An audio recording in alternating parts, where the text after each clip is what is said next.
money and let my money make my money, which is like the most important thing.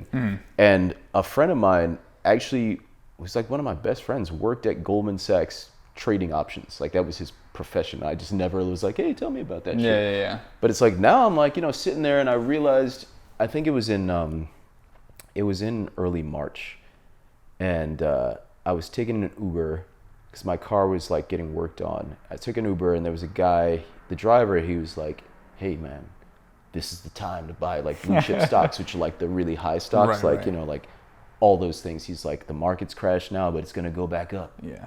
And at the point I was like, I'm not doing that because I don't know what the fuck's gonna happen, because my jobs are gone now, so I can't like risk putting my money into something. I can't afford to like do that now. This was at the beginning of the pandemic? This is the beginning, yeah. And like it was like everything was just shut down, and I was like, you crazy? I didn't understand that it's like the bank account plus. You know what I'm saying? I'm just like, I'm thinking like I'm buying a pair of shoes where now you don't have the money anymore. Right. Like you buy a product that doesn't exist, but it's like, no, you have the product, it's there, and then it's growing. Right. You know what I'm saying? So it's like, nah. And then all of a sudden, like, I think it was probably like April, May, and shit just started like Amazon and like fucking quadrupled, like 100 times, like, fucking what's his name is making 17 billion in a day and shit like that.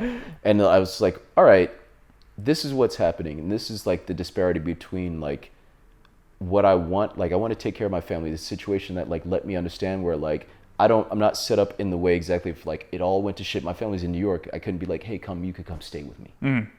And so I was like, this is the way to build that kind of like longevity, family wealth quicker. Yeah. You know what I'm saying? Like I'm still going to do my shit. I'm going to succeed at my job. But like this is going to help me because people became super wealthy in this time. Right. Like super wealthy. Right. Hedge funders like off of the, buying stocks at super cheap. And then they fucking make a shitload of money on the turnaround. You know what I'm saying? So it's like, all right, I got to learn this stuff. And everyone that I talk to, I'm like, yo, get into this shit. You got to get in, like, because this is the game that's being played around us. Right. And we're just consumers. We're getting our fucking stimuluses or unemployment or whatever the fuck it was and buying shit with it. Yeah. It's like, but I'm in the house. What the fuck you need? You know what I mean? I know. You know what I'm saying? Like, I'm thinking about the last stimulus check. I'm like, I could have spent that probably a little wiser. But, I mean, do what you want. You know what I'm saying? But like, it's possible to like really $600, $1,200 invested into some things like that could change your shit. Like it could. Yeah. I read an article about this with the GameStop thing. I was reading an article in the Wall Street Journal. That's actually subscribe to the Wall Street Journal. Okay. They're like, you'll learn about this shit like in a very legitimate way. Like you'll understand like the trends and why things are happening versus just that it's happening, and then you'll have a bigger knowledge. I got the app. It's like, I think they're going to charge me like $4, $5 a month for the first year, and then it goes up, and I'm going to cancel it after the year. Yeah. But like $4 a month is worth it. Right. And then you'll get articles about different stuff. But she like invested, I think the GameStop stock was at like $60 at that point. And she's like, all right, well, I'm going to put everything that I had into it. She put like $1,000. And then because like, I guess her sister or her mom needed a surgery or something like that. And she's like, well, you know what? When it gets to a certain point, I'm going to sell it. Put in $1,000, probably got like 60,000. Wow. In less than 24 hours. Wow. Life-changing. Yeah. Life-changing, straight up. If I get $60,000 in 24 hours, that's going to change. Right. It's changing our lives. It may not change like a wealthy person's life, but it's going to change a life, you know what I'm saying? The average person. Yeah. Yeah, because I think that's what people are figuring out. It's like, you can do anything a rich person is doing, with all the tools now. I know people have gripes with Robinhood right now because they stopped the trading. Yeah, but everywhere did. Like, Ameritrade did it. All the apps stopped it. Did they just really? think, like they're blaming Robinhood because Robinhood's supposed to be for the people. It's like the one that's for the people versus like the other ones. But it's like, it's funny because it's like in the name. Yeah, exactly. But realistically speaking, what's more important to be? Well, I was actually watching. I'll send that to you too. It was like a little 4-minute interview. Part of an interview with the CEO of Robinhood, and they were like, is it because you didn't have the liquidity to cover the shit? Is that why you stopped doing it? That makes sense. Yeah. You know what I mean? Yeah. Because they're a brokerage house. Right. Honestly, like they're the middleman. They're handling all the shit that happens. You know what I'm saying? So like, he was like, no, it wasn't that. But I think it could have been that. Yeah. You know what I'm saying? Like, or they were controlled by someone else. Like, or these fucking hedge funds are like, they put a call into their homies and be like, listen, we can't cover this. Stop them from trading this. Right. And they did. Like, that would make the most unbelievable. sense. Yeah. You know what I mean? That would definitely make the most sense. Yeah. They're not prepared for something like that when people just find out, it's like, oh, hey, we can actually take control. Yeah. Reminds me of those memes where you see like, you know, like the people like overcoming their oppressor, their boss or something. You know, it's like that's an actual thing. Yeah, it is. And like they found a way. I wonder, like, I'm just wondering how it's going to happen, like, next. Because, like, with the internet, like, first of all, it's hard to stop anything anyway. It's all like, you know, after effect. Like, oh, we're going to stop it after the bleeding's been bled out. Right. So, like I said, if, you know, people get together and do this shit and, like, let's do it again with another random stock, they're not going to be able to stop it. Like, for a minute, I was looking, actually, the Doge, which is funny, like, I kept checking it probably, like, every 30 minutes yesterday, just to see, like, what was going on. Like, you know, like, maybe I sell it. And it made sense, you know, like, you should at this point, you know, like, just to see, because who knows what's happening. You know, if it gets to a certain point, let's say if it went up, like, for my $200 investment, and I was like, if I was up 5,000, I'm out. I'm good with that right there. You know what I'm saying? Like, for this, because, you know, it's so volatile. You know, but, like, for a minute, it didn't give me the option to sell or buy. That's what I see on a lot of other people too. It stopped allowing me to sell or buy. It was just showing what was happening. And I was like, I bet you they're, like, limiting the ability to do anything right now because they're afraid it's going to be like AMC or GameStop, you know? So was AMC another one of the stocks that went up? AMC there was 14 stocks that were, like, they didn't allow to buy for, like, all across, like, different brokerages. It was like American Airlines, AMC, GameStop, and then, like, I forget what the other ones were. But so there was a few of them that this was happening. GameStop was the main one that was, like, that really had this, like, precipitous, like, it was like 160%. Wow. No, it was more than that. It was like, there was like 1,600% increase. Yeah. Yeah, because right now I think it's at like $300 or something. It was $6. Holy shit. Yeah, it was a $6 stock that was going down. 60 or 6? 6. Oh, I thought at first, because I heard you said earlier, I thought you said 60. It was a 6. No, that girl bought, like, that I was telling the story. She had bought it as it was going up. She caught it at 60. I see. Yeah. Okay. But, like, yeah, it was a $6 stock. Holy shit. Yeah. Yeah. That's a crazy. That's so crazy. In less than a day, and it went up high. It was higher than, like, whatever it is now. That's probably, like, not even at the peak of what it went to. Right, because I know, like, they were going bankrupt and they were closing stores, like, all around. Yeah. So, like, there's, like, a bunch of gamers who are like, let's do it. That's the funniest thing, is that the people who are doing this are, like, the nerdiest people. Because, like I said, all my friends that are doing it, that I, like, talk to, like, often, they're, like, video game nerds, and they're just like, yeah, man, I just made, like, couple $1,000, just put it on this random stock, you know? Yeah. Like, they're just doing random things. But they're smart. That's the thing. They're smart, yeah. And they know how to connect in a way that, like, you think about all these, like, hedge funds and, like, finance people, they're, like, older. They don't have the same savvy as, like, the new, like, millennial generation. They just don't. Right. So, like, when something happens that quickly, they don't even know where it's coming from. Right. And they have to even be like, what's happening before, like, and then it, like, hits the, you know, Instagram that people are doing it. And then they're like, oh, that's where they're, and now we have to do this thing. By that point, where I seen it was like Wall Street Bets on Reddit. Yeah. Have you seen that one? Yeah. So it was a Reddit. Like, how many people, and it was just like some shitty, like, new investment Reddit, right? Yeah. But, like, Wall Street's not paying attention to those things. They're like, all those fucking newcomers, they don't know what the fuck they're doing. Like, they're on Robinhood. And, like, even one of my clients, she's a financial planner. And she works for, like, a pretty big investment house. And every time I go over there, I listen to these people. Like, you know, she's, like, in her 70s, but she's been a financial planner at this huge place. Like, she's high in her position, but she's talking about, like, how the market isn't reflecting at all what's happening in, like, the market is not reflecting what's happening on the streets. You fucking drive, shops are closed down. I was driving on Santa Monica in West Hollywood. I don't really hang out in West Hollywood like that. Right. But all that shit shut down. All those bars, all those restaurants shut down for good. Yeah. Like, how is the market so healthy? How is the stock market wildly healthy when unemployment is fucking rampant? Right. It's so not reflective of what's really happening in the world, you know what I'm saying? That digital age, you know, like that's why Bitcoin is such a popular thing right now too. We're moving into like that kind of that Wall-E world. You know? Yeah, it's true though. Like, you know, like I don't know, like there's nothing. And so she's like, the problem is that it's a lot of people now that are on Robinhood, and so like new investors, they don't know what the fuck's going on. So they're making the market what it is because it's just new people like buying fucking. I bought Tesla. You know what I'm saying? Like I'm not gonna not. It's fucking going up, but like it's all these things that aren't proven that people are like investing because they don't really know investing that well, and so it's just like the market's fucking crazy now. Like no one knows what's like.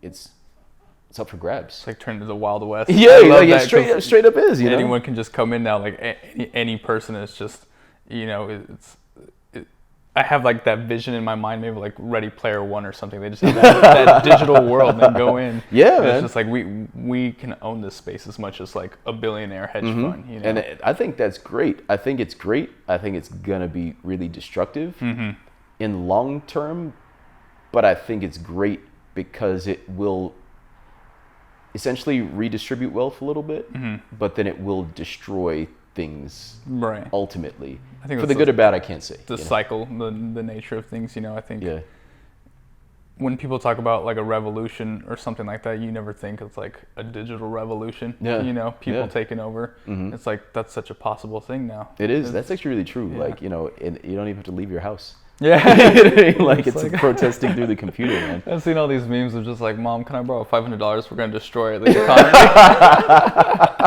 We're going to collapse the economy. It's great though. I mean, it is. I mean, it's good. It's just gonna be real weird. Like, I don't know. Like, I was talking to my friend and he's like, 2021 is going to be so much worse than last year. I was like, in ways for sure. Like, definitely. Like, I mean, I don't know what though. Right. And then it's going to be better in some ways. You know what I'm saying? Like already, like with what Biden's doing and shit like that, like he's doing some cool shit. Right. Like some shit I'm like, I don't know, that doesn't make any sense. But like, you know, like it's going to be really different. I'm wondering how it's going to be positive and negative. Like nobody knows. A lot of it's a matter of perspective too, you know? Like, what's your perspective? Because even if, you know, whatever's happening externally, how you react to that, you know, that's going to determine your happiness and success in life. True that. You know, because you think about like all the, I hate to even bring it up, but like all the QAnon people. Yeah. Like, you know, kind of just like they think like this whole entire conspiracy is happening. And then when it kind of just dies down and disappears, it's like, well, what do you do with your life now? Right. Like, you reacted so poorly to like the stupidest shit. It's like, what now? What is your next course of action? True. Like, I was having this discussion with my friend also, like, he was like, yeah, this is not, like, I'm like, this is not the first, with this thing with the GameStop, I'm like, this is like the first of many times this is going to happen. It's like, no, you know, you're going to need people to like be foolish enough to follow this thing. And I'm like, dude, like 2 weeks ago, a bunch of motherfuckers stormed the Capitol off of some fucking go do that shit. True. We got enough dumb motherfuckers to make a thing, like to follow blindly, to do something again and again and again and again and again, you know? Yeah. That's a really good comparison, actually, because those are just, you think about it like that. One, we're only in January. Two, that was just 2 waves, you know? Two small waves of like people seeing what's possible. Yeah, man. Yeah, like, and there's droves of people waiting, like, you got a pandemic, you got these people that are like already like antsy, and like I didn't even think about, like, I hadn't, like, thankfully, and I don't think, maybe I could be entirely wrong, I don't think I've been like emotionally, mentally, psychologically affected by the pandemic in like this deep, like, I'm not okay way. Right. Maybe I don't know, like, I don't feel that way. I feel like I'm okay, like, I feel like, you know, I'm taking care of my shit, and like, I, you know, but like there are people that are like deeply emotionally disturbed because of what's been going on, right? They're just looking for someone to lead them into something, whatever the fuck it is, whatever it might be. You know, I'm just like, do this thing. This is going to be better for you. And they're like, yes. Yeah, that makes like, a lot of sense. You know what I mean? And it could be anything. You know, it really could be anything. And so people are just like jumpy to like make something happen. People are testy, like same with my bro. You know what I mean? Like, I was thinking about it, and it's like, you know, I was talking to a girl I dated, and she lives in New York, and I was just checking on her, see how she lives by herself. And I was like, you know, how she was a dancer on Broadway, so she doesn't have a job anymore. Right. And she's like, you know, talking about how it's happening in New York. She's like, yeah, it's crazy. Like, people are like super testy, and it's like, imagine if you're locked in your fucking house, especially in New York. Yeah, you're packed up on people. You're afraid of this and that. Like, you bumped me the wrong way. You're too in my space. Like, right. I'm gonna pop off. Like, I'm gonna do some crazy shit. Like, people are in that kind of, like, it's a collective situation. Like, very aggressive and kind of just like on edge all the time. Yeah, people are just like, they don't have the right leadership. People aren't telling them the right things. Like, I mean, whether or not you like Trump or you don't like Trump, he wasn't telling people the right shit. He wasn't like giving a calm to people. He was like agitating people. Like, and he could have been the best or worst. I don't think he was the best because I don't fucking fuck with him. Right. But somebody could say he was the best. Like, he was great. He was doing great things for the economy, but he wasn't a good leader. Right. You know, and so like, there's nobody being like, yo, it's chill. You know, like, drink some milk, chill the fuck out. Drink some milk. I think people's, you know, a lot of people's biggest problem, you know, a lot of people need a leader. I always make the argument that there's too many people in the world for there not to be a collective group of people to be like, they need someone to show them the way. Yeah. But for the most part, you know, people need to have perspective on leadership. It's like, you need to be your own leader, you know? Like, I think this whole pandemic has shown that, you know, it's really hard to trust people in the government now. You know? Like, they obviously do not have your best interest in mind. Like, either side. Yeah. No one does. And so you have to look inward and say, like, okay, what do I need to, one, survive, look out for the health of my family and their well-being, you know, and be able to take realistically this new idea of the American dream and make it work for yourself. Yeah. You know? Yeah. Because, you know, as shitty as things are, like, this is still a really great country to live in. Yeah, no doubt. And no one man in power is going to be like, I'll lead you to victory. Right. It's like, no, lead yourself to victory. No doubt. Yeah. I remember I was like, when I was like real little, I loved this song. It was Bruce Springsteen, Born in the USA. And like, it was just kind of crazy. Like, I loved the hell out of this song. And like, you know, and, you know, I hear people like, you know, everything that's gone on last year is fucking crazy. Race shit, you know, this shit, that politics shit, all that stuff. But I would say there's no other country that I would rather be a citizen of. Right. Like, there's no other country that I'd rather be living in at this moment. It's shitty in a lot of ways. Yeah.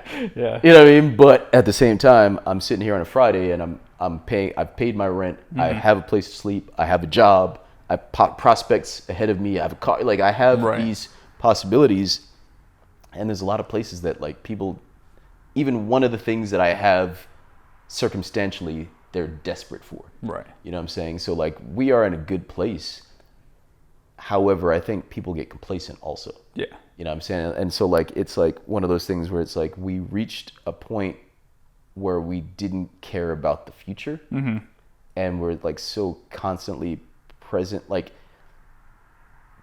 for the fact, like, it's good to be present, but it's not good to be present and be like, I'm going to make something now and I don't have any idea how it's going to affect the future. You know, I'm going to come up with a bunch of plastics. Right. You know what I'm saying? Like, stuff like that, where it's like we don't have any foresight or like foreplanning. And that's the problem. It's like, you know, we're great. This is good. This is like the best for whoever. But is it good for everybody? Right. You know what I mean? I think that's where, like, if we could get to that, then, like, that's the bettering and bettering and bettering. And that is, like you said, I think that does come from, like, the individual checking with themselves and it's like, am I doing my best? And not just for me, am I doing my best? Like, am I contributing? Am I serving? You know what I'm saying? Am I helping? You know what I mean? Like, in any way. Yeah. You know what I'm saying? I wake up and I try to, like, generally if I get up and I do my prayer, I ask, you know, like, that I could be a light to someone that I encounter in my, like, even if it's just one person, like, let me be a light and shine that light on that person that they can be brought back to God. You know, it's like bringing the lost children. Yeah, bring the seriously, like, and that's the thing shepherd. where it's like, you know, but that's the responsibility too. It's like, am I good? Am I making things good? And then that's how we have the better and better and better. You know what I mean? Yeah, that's true. But we got it pretty good. No, we do. But you know, we can do better. Yeah. Yeah, I think there's just so much opportunity, like, you know, where we're at to make anything you want. And two, like, a lot of people take that for granted, like, because as much as we want good and there is good, there's also, you know, there's also the evil and the bad. Like, I was just watching a movie called Good Time. Yeah. You seen that one? Yeah, Robert Pattinson. Yeah. And like, just I love the Safdie brothers because like the way they make the movie about a person who just has nothing but chaos. So it's fun to watch. Yeah. But when you know those people in real life, that is not fun. No. That is not fun. No, man. No. I know people that just have nothing but chaos around them. Yeah. You know, like all the time. And wherever they go, just they bring chaos. Yeah. And it's like, that's such a shitty, unfortunate thing. Yeah. That you don't see the opportunity in front of you. Granted, there's circumstances, you know, mental health and, you know, like drug abuse and stuff like that. But, you know, for the most part, like people who put themselves in those positions, sometimes, not all the time, they have choices. Yeah. You know, and they choose to just, you know, choose to just make shitty decisions all the time, you know. I think some people don't differentiate energies. You know what I'm saying? Like where there's positive energy and there's negative energy. Some people just react on energy, and so they get a rise off of whatever it is. You know, like some people like I think in like relationships where like some people like get off on the argument because they have learned dysfunction.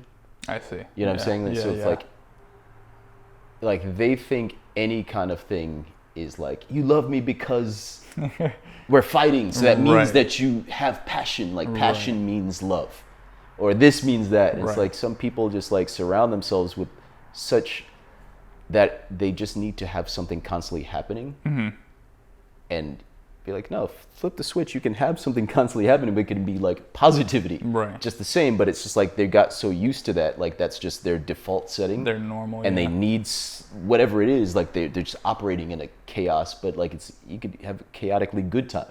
You know, say like you could. I'm living in such bliss and doing so much stuff that I could be doing positive. People just don't know like that's like I can have it in another kind of way.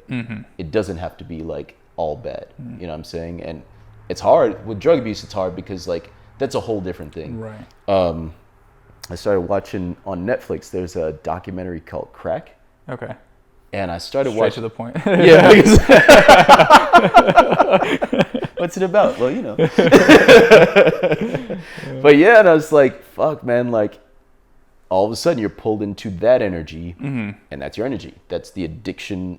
You know, you're addicted to like, and so you're just gonna pull whatever it is, and like you get stuck in the dark matter, I guess. You know, which is sad. You know, that is sad. Yeah, that is sad, especially when like you know, because there's so many out here in LA. There's so many people with you know mental handicaps and like mental health issues, and like it seems like it gets worse like every month. You know, I think so. Like when I moved out of LA. I think like what year are we in? I think it was like a year ago. I moved out of LA now, and I moved to Moreno Valley. Okay, it was like a little LA out there, you know, like it's packed with so many people, and it's like the people who can't afford to live out there, they go out that way. So it's the same exact thing. It's just a smaller, more compact area. Okay, you know, and like in California in general, it just seems like it's so bad, you know, like. It seems like an insurmountable problem. Yeah, I think it's like the handling of the thing. It's like I served downtown in Skid Row. We used to go like on Tuesdays. They still do. I don't. I'm not aligned with that organization anymore. And I saw so many people like the idea is like homeless people are just a bunch of drug addicts. It's like no, that's not necessarily true. Some, yes, for sure. What I do if I was homeless and I had nothing. Like I'd probably want to escape the reality of being fucking on the street also, so I probably might do some drugs. Like, you know, being legitimately honest, I probably might be like, let me get high because I don't know what the fuck to do sleeping on the street. But a lot of it really is like mental health. like there's a lot of government cuts in mental health care. Fucking a lot of veterans are homeless. Right. Mental health care, like seriously, like I knew a girl that she was married to a guy. He went away to whichever Middle Eastern war that he went to. He was cool before they got married. When they got married, he went away, he came back, PTSD, was abusive, fucked her up, terrible, she left him. Yeah.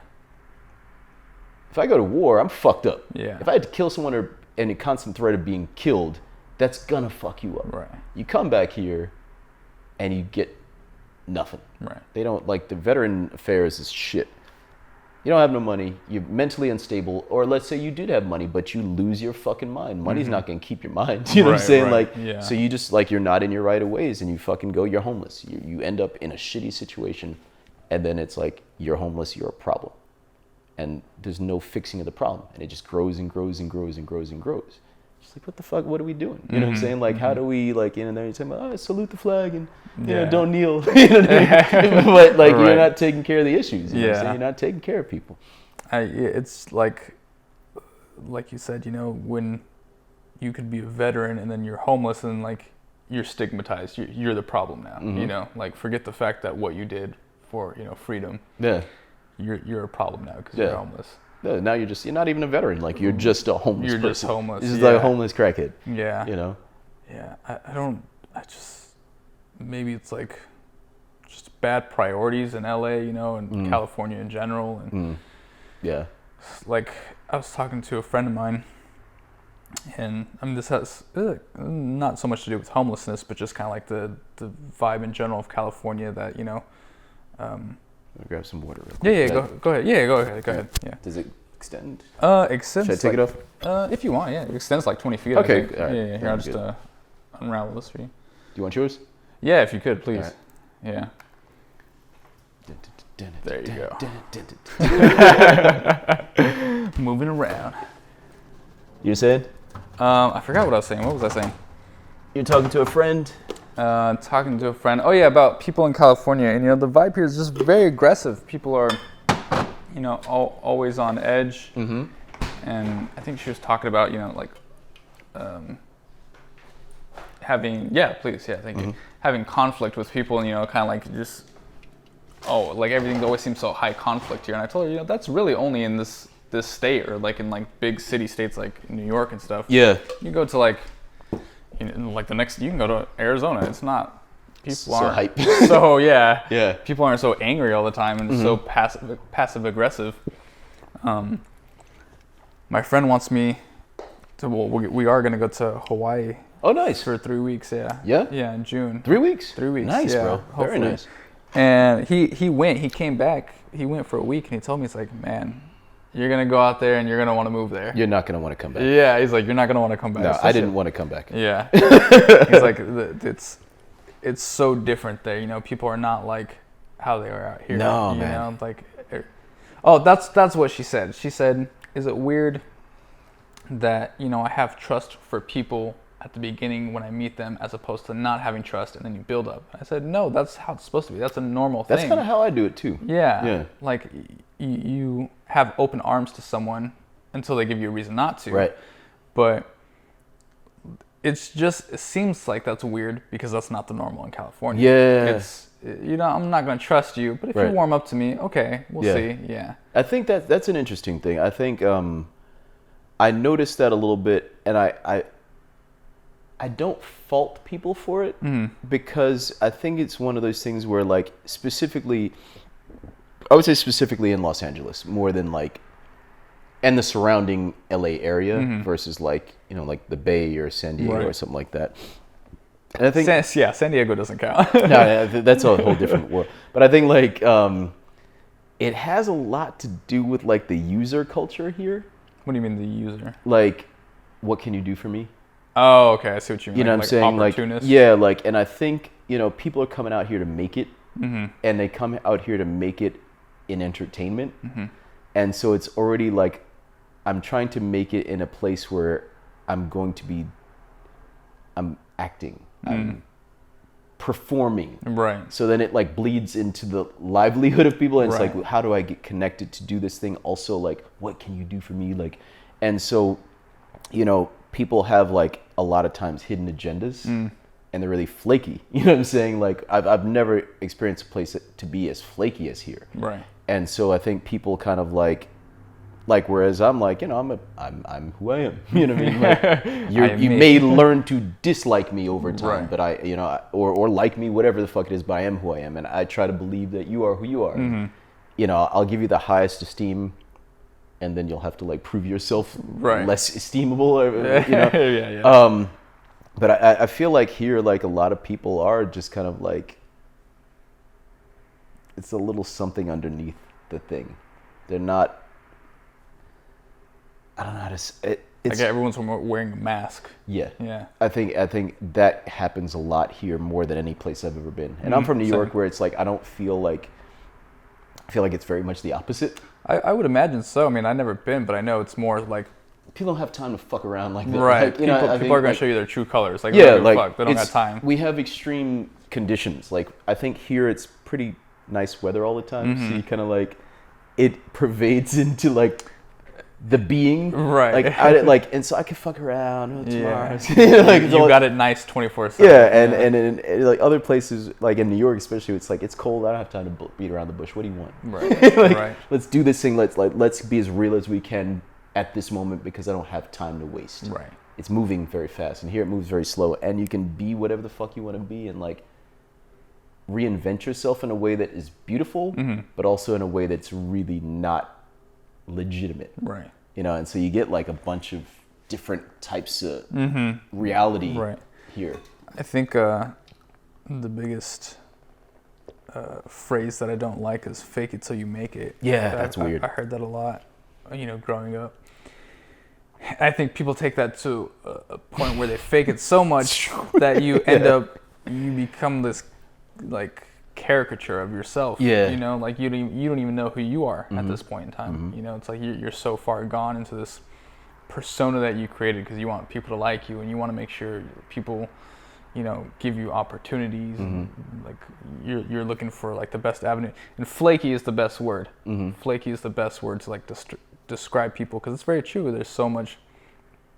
It's like, you know, like, okay, you presented me with this opportunity now, but if something else comes along better, like, I'm gonna have to. I'm gonna flake on you. I'm gonna flake on you and like go do that. You know. My friend, she told me, and it was funny because I was like, I've done that, and it's a flake move where like, there's a guy she was fucking around with, and like they're both using each other, honestly, but both of them don't want the other one to know that. I see. You know what I mean? Like in that kind of way where it's like, and so he kind of, and I've totally done this before, where like you know, like you text somebody, like, what are you up to? And then they respond, but you never text again. But likely it's because you texted somebody else. Right. And they responding like, well, I prefer this one. You know what I mean? Like, and that's kind of like how it goes. And like, shit, man, like it totally, this is one of the flakiest places in, like, I've never been to a flakier place. Yeah, we should have probably prefaced it by saying like, you know, we're not any exception to the rule. I mean, like, we can be honest, like, shit, I've been that fucking dude, you know, like, you cast out the net and throw the wide net and see what the fuck we want. Right. But yeah, but it can be really, like, it can be flaky as fuck, which, you know, it's cool because you kind of like see what people are about. Right. If you're keen enough, you know what I'm saying? It's like, all right, I know who this person is then, and I'd rather them be a flake and show that to me, and I'm like, all right, I can know where to compartmentalize this person. Right. I don't gotta cut them out necessarily, but I don't put it on dependable. Right. You know, like, this is not the person I'm calling for a certain situation. Right. I want to hang out and get a drink. Right. We can hang out and get a drink. If I need to have a confidant, maybe that's not the person that I confide my stuff into. You know what I mean? Yeah. It's just one of those things where it's just like, all right, like it took me a while to navigate LA. Mm-hmm. You know, because especially when I first came here, I was like bi-coastal. Literally, like, every 2 weeks I was flying back to New York for business. So like it took me a while to even learn like the scene, because I was still going out in New York, so it's like, well, New York's a better party place than LA. Like, like I'm gonna go there. I'm be there in 2 weeks anyway. And then I was just like, wow, like, and the roommates that I had, like 2 of them were teachers, and another one he was like an AD on the show Entourage. So like that was the only like Hollywood person that I really knew. And so like I knew a different kind of thing. But once I started like getting into the scene and seeing the stuff, I was like, damn, these motherfuckers are like kind of flaky as fuck. Like it really was like, and then like for a minute I became flaky as fuck, because it's like you kind of like adopt the culture for a minute. Right. You adapt into the place that you're at until you're like, I don't like the way that feels. Right, You know what I'm saying? Like because you're just learning what it is. It's like, fuck, man, this place, but then after that phase, which hopefully people grow through that phase, and I think everybody grows through that phase and hopefully comes out of it on the better, not like I was beaten up and dragged through the mud through it, because a lot of people experience that, where they just get like roughhoused through this town. You're like, fuck, and you come through and you're like, all right, I was able to see that, and I was able to go through the flakes, and now I have this, whatever I have on the other side of it that I went through, and that's the true experience. What I'm saying? Like, because I think this place is, though it's flaky, though it's whatever we've said about it, it's one of the coolest cities though.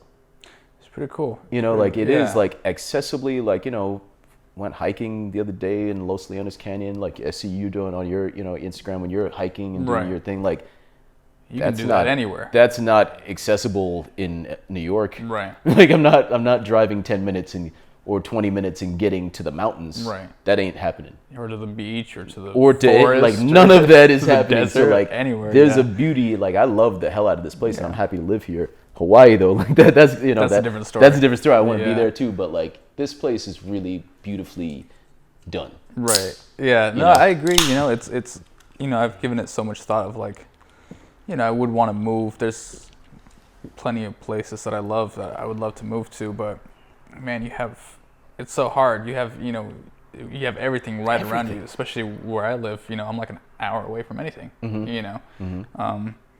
But to kind of go back to what you were saying about people, is that I feel like that's everyone's similar experience. It's like they get in LA, they're very excited. And it's like you meet all these cool, interesting people, and you realize everyone's kind of a flake. Yeah. Not everyone, but like a lot of people.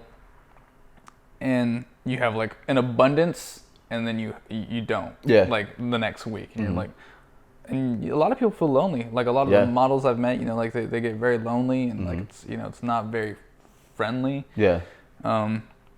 I myself navigate it now as like, if you're gonna go see someone or hang out with someone, or you have something to do with someone, what value, I speak for myself, what value are you bringing to the table? What value, or like, why should they take the time? Maybe that's just the mindset I adapted to like navigate through people's opportunistic kind of ideals, which is fine.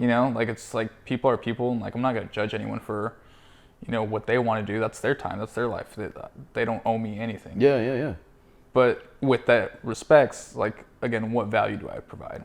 Why should someone take the time out of their day to be like, let me go, have a podcast with Brandon, or let me go have a drink with him, or let me, go have lunch, or whatever the cause may be. That's cool. Yeah. I think that kind of that follows to like, or it aligns kind of with when like the prayer that I was saying, like just to be a light. Right. Like, and that is important.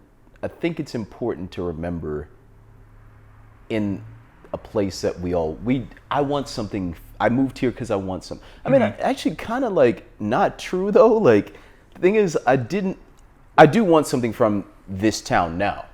When I moved here, I just really loved it. I came out here on a job and I was like, wow, this is possible. And so I was like, I want to be out here. It took me 10 years to get out here actually. Like from when I knew I wanted to be here, I didn't move out here till like 10 years later. But like it is important to kind of like to give, right? To be that light, to offer that thing. And I think a lot of people like they forget that a little bit because they want so much to offer their thing. It's like, I'm coming with my thing. Right. I have it. I want to give it to you. Yeah. But they can't because they have to be hired. Right. They have to be at the audition, they have to be chosen. At the casting, they have to be chosen to give their thing. Like most places, there isn't such like a large group of people coming to give their thing. Like usually you go to a place, people have their, like they're doing their thing. They're not desperately waiting to give it. Like, you know, if I'm in any other town, like, yeah, this is my job, I do my thing. You know, like my art is I'm just making my art. They don't need like a go light to be able to do the thing. You know what I'm saying? And so that I think leads to a lot of like the flakiness and the disgruntled kind of thing, you know, like that kind of like energy where it is flaky, but it's a little bit disgruntled, flaky, and it's a little bit usury, like I'm using you a little bit because like people aren't really able to give out of their heart yet. Like I can't because I didn't get the job, I didn't get the role, and I put my whole existence into my art, or to like my feelings and everything are in this thing that I can't put out. So what can I do? And a lot of people take it to heart too. I mean, even the most successful people that are on the shit that we watch still take it to heart when they don't get. So I was watching an interview with Ethan Hawke. Okay. You know that actor? Yeah. And he was, you know, it was like some random like interview, and he was talking about how like he hates when he doesn't get the part. Really? He still takes it very personal. You know, it's like he takes it extremely personal. Right. This guy's been acting for 40 years. Successful as fuck. Everybody knows the fuck this guy is. He gets parts probably, you know, people like, you don't have to audition for it. But when he doesn't, he takes it to heart. It hurts him. Right. You know what I'm saying? Like, now imagine the person that like doesn't get any parts. Gets one part and, you know, whatever. Or goes through the thing and it's like, well, you're going to have to suck my dick too. You know what I'm saying? Like all those things like that weighs, that has weight, you know what I'm saying? Especially when you're a sensitive artist, because most artists are sensitive as fuck. Right. You know what I'm saying? Like, let's be real. You know, like even, and modeling is an art. Like that's you know, that's an art that definitely, you know, in some way, if you can do it well.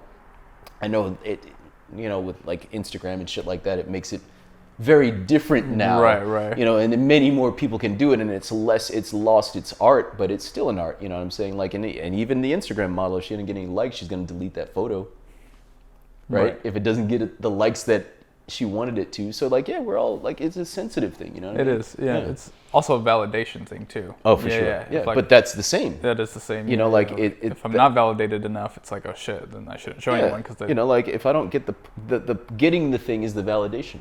You know, getting the like is the validation. Getting the role is the validation that you did a good job. Yeah. You know what I'm saying? Yeah. Which honestly, you could have done worse than a million other people, but you got it because you fit the look. Right. You fit the height. Yeah. I think too, what you just explained is very like the Jordan Belfort way of selling, like selling yourself or selling your product, because like you said, a lot of people come here and say, this is my thing, look at my thing, you know, like whatever it is, like, please look at it, take it. But that's, you know, you're not looking at someone and saying, well, hey, what do you want? You know? Yeah. Like, what are you looking for? What do you, okay, you like that? Well, I kind of have something like that. Okay. Would you like to look at it? You know, as opposed to like, you know, most of the time it's just people like, here. Yeah, here. Like, please look at it. I spent so much time. You know? That's true. I have a book called, what is it called? I think it's To Sell is Human. And it's a very short read. And it's very much about like just how we sell ourselves to not just people about products, but like we sell ourselves to our friends, our relationships, our family, you know, like everything. You're selling yourself in a way of like, you know, if you want to acquire friendship for someone, like, well, like again, what value are you going to bring to the table for them? Why should they buy from you whatever you're selling, you know? And I think a lot of younger people, you know, definitely are missing that kind of key. That's true. Key discipline out here. I don't think it's not trained anymore. I don't really think I don't think there's responsibility training anymore. Right. You know what I'm saying? It's just like, get the bag. get the bag. It's like, how do I do that? Yeah, but and that's it's tantamount to everything, which is cool because like there's a lot of people being really successful in a lot of different things, which I think is awesome. Like there's so many artists or entrepreneurs or whatever you want to call it that are like getting the bag in ways that like you couldn't even imagine. But like the fundamental principles of like being a good human being aren't ingrained in that. It's just like priority, get the bag. Yeah. However you can. Right. Shit on somebody, do whatever, put a bunch of fucking stupid memes of people getting hit by trains if you want. Like do whatever it is to get the thing. And it's at no thought to like be like, oh, am I shining a light to anything? Am I helping anything? Am I making anything better at all? You know what I'm saying? Besides my pockets. Right. You know what I'm saying? And like, there's a lot of that. And like, I kind of I'll catch myself on Instagram, like looking at pages and I'm like, or like looking at accounts or something like will be on a page that I follow and it's just somebody doing the dumbest shit. And then I'll like go to that person's personal thing and I'm like, this is the dumbest, worthless like shit. Like this is absolute crap. And they've got like hundreds of thousands of followers. And I'm like, what are you doing? What are you doing? Like, what are you giving? Maybe I'm wrong, and maybe it's like it's giving somebody the freedom of not thinking for a minute. Right. But I don't know that that's something that you should be like getting a bunch of money off of. Like, do something, share something, give something positive. Like, and I can't. And maybe I'm wrong, and maybe I don't know. Maybe in the future, like, they're gonna do something amazing, and this is just the jump off. And they're like, well, I've come to the realization that I've got these 1 million followers now, and I get a bunch of money, and I'm gonna buy a hospital. That is a thing. That's possible, but it's not true. You know what I mean? Like, I don't want to be judgy, but like that's the thing where it's people are just like they're not really involved, and I think that's just it's gonna grow like that because now we're also like stuck in the house all the time. We're like we're becoming more and more separate from each other, and we're becoming more and more individualistic, or at least clan-like, because like COVID, because of political unrests and shit like that, where it's just like I'm gonna be with my people or with myself, and this is who I care about. Right. And that greater like, Brandon, man, we don't live in the same neighborhood, but how you do? You know what I'm saying? Like it's less of that now. You know what I mean? I would hope that through all this, like I remember beginning of pandemic, and I was like, you know what? We're all in this same thing together, so we're all gonna go through this together, and we're gonna be the better for it. But it really didn't actually like. I think it was like for a couple of weeks there. It was going, but kind of just tapered off a little bit. Yeah, like that's the thing where it's like it could have been like there's opportunity for the opposite, but for some reason like it's just like the get the bag thing. It's just get the bag. I think when people realize that they're not gonna die, I mean a lot of people have died unfortunately, but for like the average person like me and you, it's kind of just like. We're healthy and, we're not forced to live in circumstances where like we have to eat shit food. Yeah. And we have to, like survive off of, live in shitty small apartments where there's asbestos or, like anything like that. Just so many health concerns. So for us, it's like, and the many people like us online, it's like, okay, we realize we're probably not gonna die in a couple of weeks, so I can go back to being shitty. Yeah, it's fine. Like we got some years. I got a few years. Yeah, I'll be good next year. Yeah. So. I mean, I did realize that even now during this pandemic, I at times get it confused. Like because of the pandemic, it forced me, and I've always been like. Very family centric. Like I've always wanted like I pay for my sisters, I pay for their phone bill. Like they're on my family plan. I got accounts to every Hulu and for my sisters and niece and nephew and all that shit. I can't even get rid of them because like I can't do it. Right. But like in my quest, like the pandemic made me think like I really want to have it together for them. Like if something hits, where I'm just like y'all could come stay with me. You can live with me, you can do whatever. But I find that, and then my idea was like, I gotta make more money. I gotta find ways to make more money. And then my blinders go up. And it's really funny because then I find that I'm not present in being lit up for other people that I encounter so much, because I have this focus that I want to like take care of my family. You know, like I want to like do this thing. I want to have my stuff right. I want to have my situation right when I have my family, like whatever it is. And that makes me very much singularly focused, which is great, but it also is exclusive to like the greater well-being of other people, you know, in other situations where like maybe because I'm so thinking about like my investment, my this, my job, my working at my, you know, all this other stuff, that I'm not present to volunteering, or I'm not present to some other thing where like, you know what I mean? Like where like it could help other people besides the people that I want to help. And I think that happened too. Like that's the thing where we like, it lasts for like a couple of weeks where it's like, you know, a lot of people, and I even had like a discussion on Instagram with this woman, I didn't know her, and like we were talking about like guns in school, like police in school, and I was like, we don't need police in schools. And she's like, well, you don't know she's kids.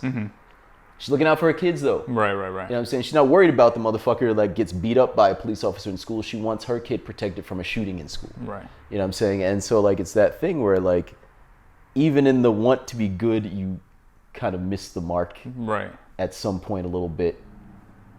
Because of this good, you miss the mark of like the good for a greater crack good. A few eggs for an omelet sort of deal. Yeah, exactly. You know, it's like shit. You know what I mean? Like somehow, like I missed that greater mark. I'm not going to help the person over here because I'm trying to help the people over here. Right.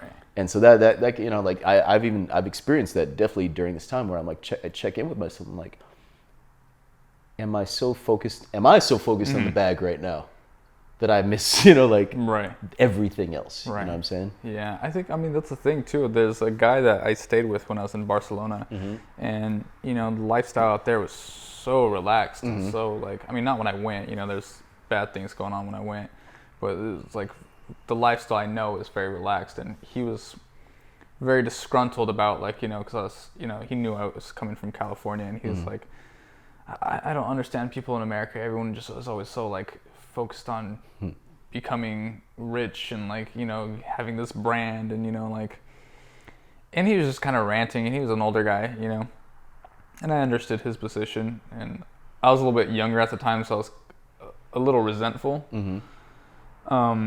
But I get it. But at the same time, you know, it's like people can't help but get adapted to the culture of that lifestyle. Just like I gotta, you know, like it's the land of the free and, you know, the home of the brave, and it's like the American dream, and it's like if it's out there, I'm gonna get it. You know, like it's like there's a reason why those all things are a saying.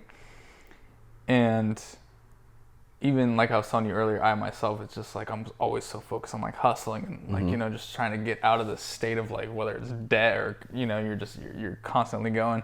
But then don't forget to give time to your family. Don't forget about your friends. Yeah. You know, you got to have those too. You got to stay balanced. So it's just finding that balance, you know. It's like, and it's tough sometimes, especially too as you get older and you start to run into like, okay, are these friends right for me?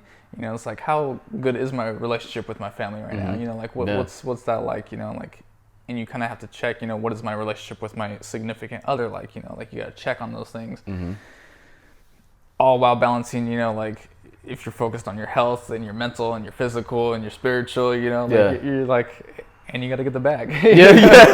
So it's like, it's a lot of shit. It's a lot of shit to deal with. It is, man. I realize, and even I realize in relationship, when I'm in a monogamous relationship, what goes by the wayside. You know what I mean? Like we were talking about that, you know, in Catalina about, you know, like the certain things that you don't do or you don't do as lively. You know, like, you know, there's always something that you've got to like recalibrate for, you know what I'm saying? And I think that's the hard thing. It's just like kind of recalibrating in like odd situations, you know, or like realizing I need to recalibrate, you know, or because some people just like, they like something comes up on them and they don't even realize like, now I have to adjust for this weight, you know, that all of a sudden I have that I didn't have before. You know, like like you said, checking in, am I doing these things, you know?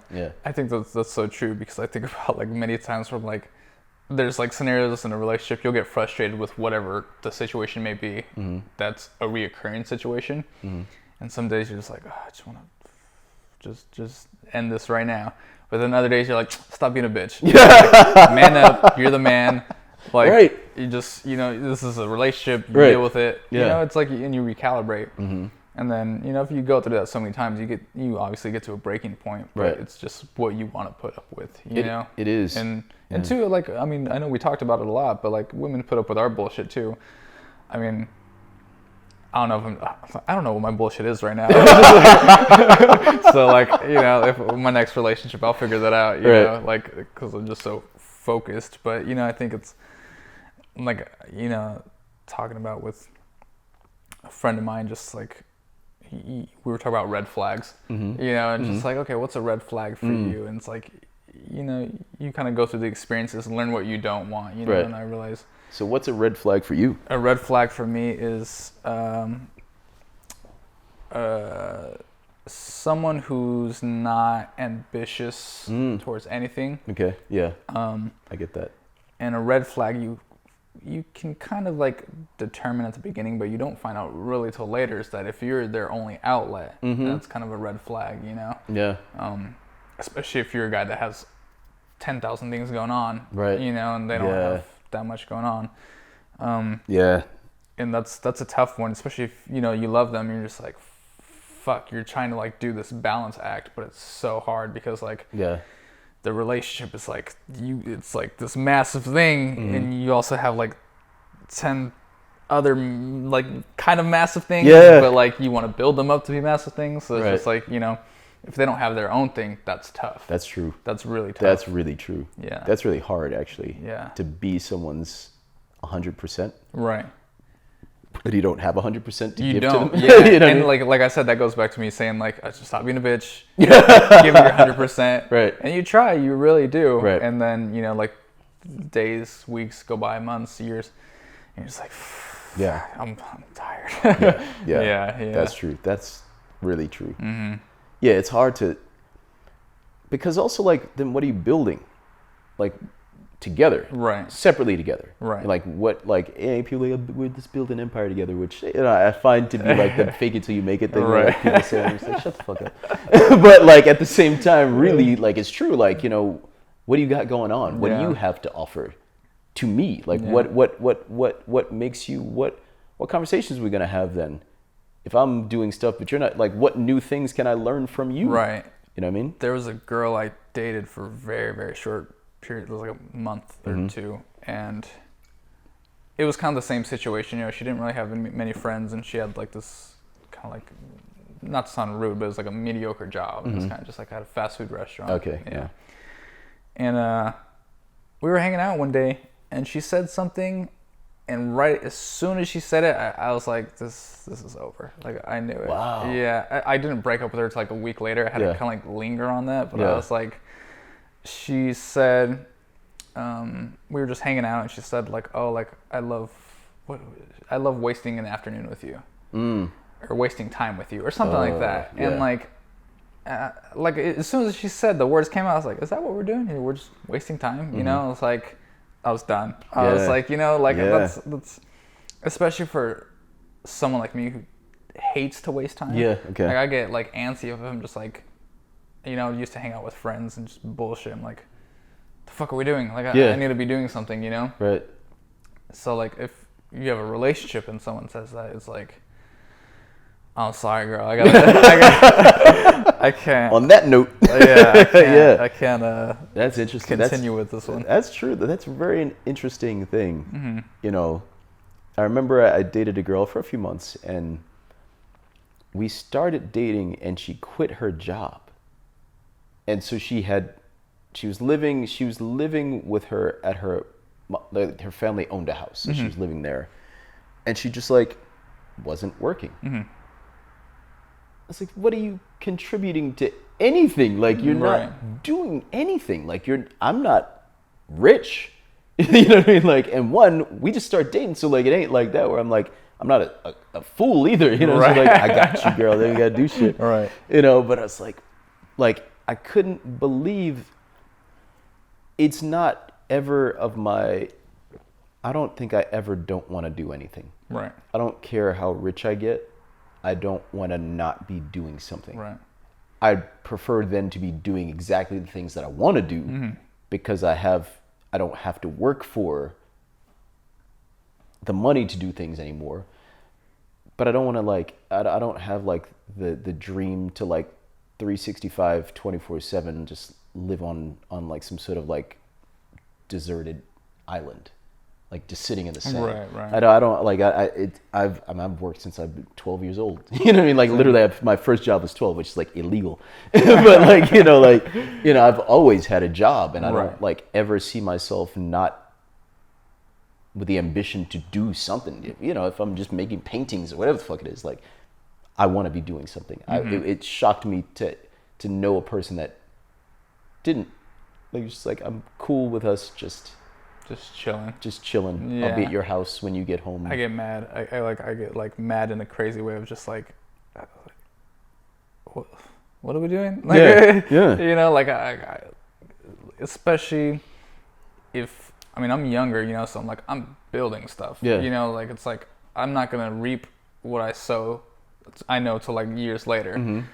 So when I'm not doing it, it's like, oh fuck, I'm just prolonging my that's a great way to like, that's a really, you'll be successful in that way though. Right. Like, I mean, because like a lot of people, and I mean, like, it's all different and depending on what you're doing, like, but when I was 26, I was in New York, modeling in New York. I wasn't really about much. I was successful in my job though. Like, I was doing my job really well, and I was in New York, and so like, it's like the modeling capital of, the world essentially. And I'm from New York, so I guess my situation, like I wasn't pushing myself to things that I could do later in different ways. I was like, I'm modeling, I'm partying, right, I'm fucking. Like those are my like. Right. But I didn't like have like a future-oriented ideology. Right. So like, it'll serve you well. It serves well to like have that future-oriented ideology, and a lot of people don't. Right.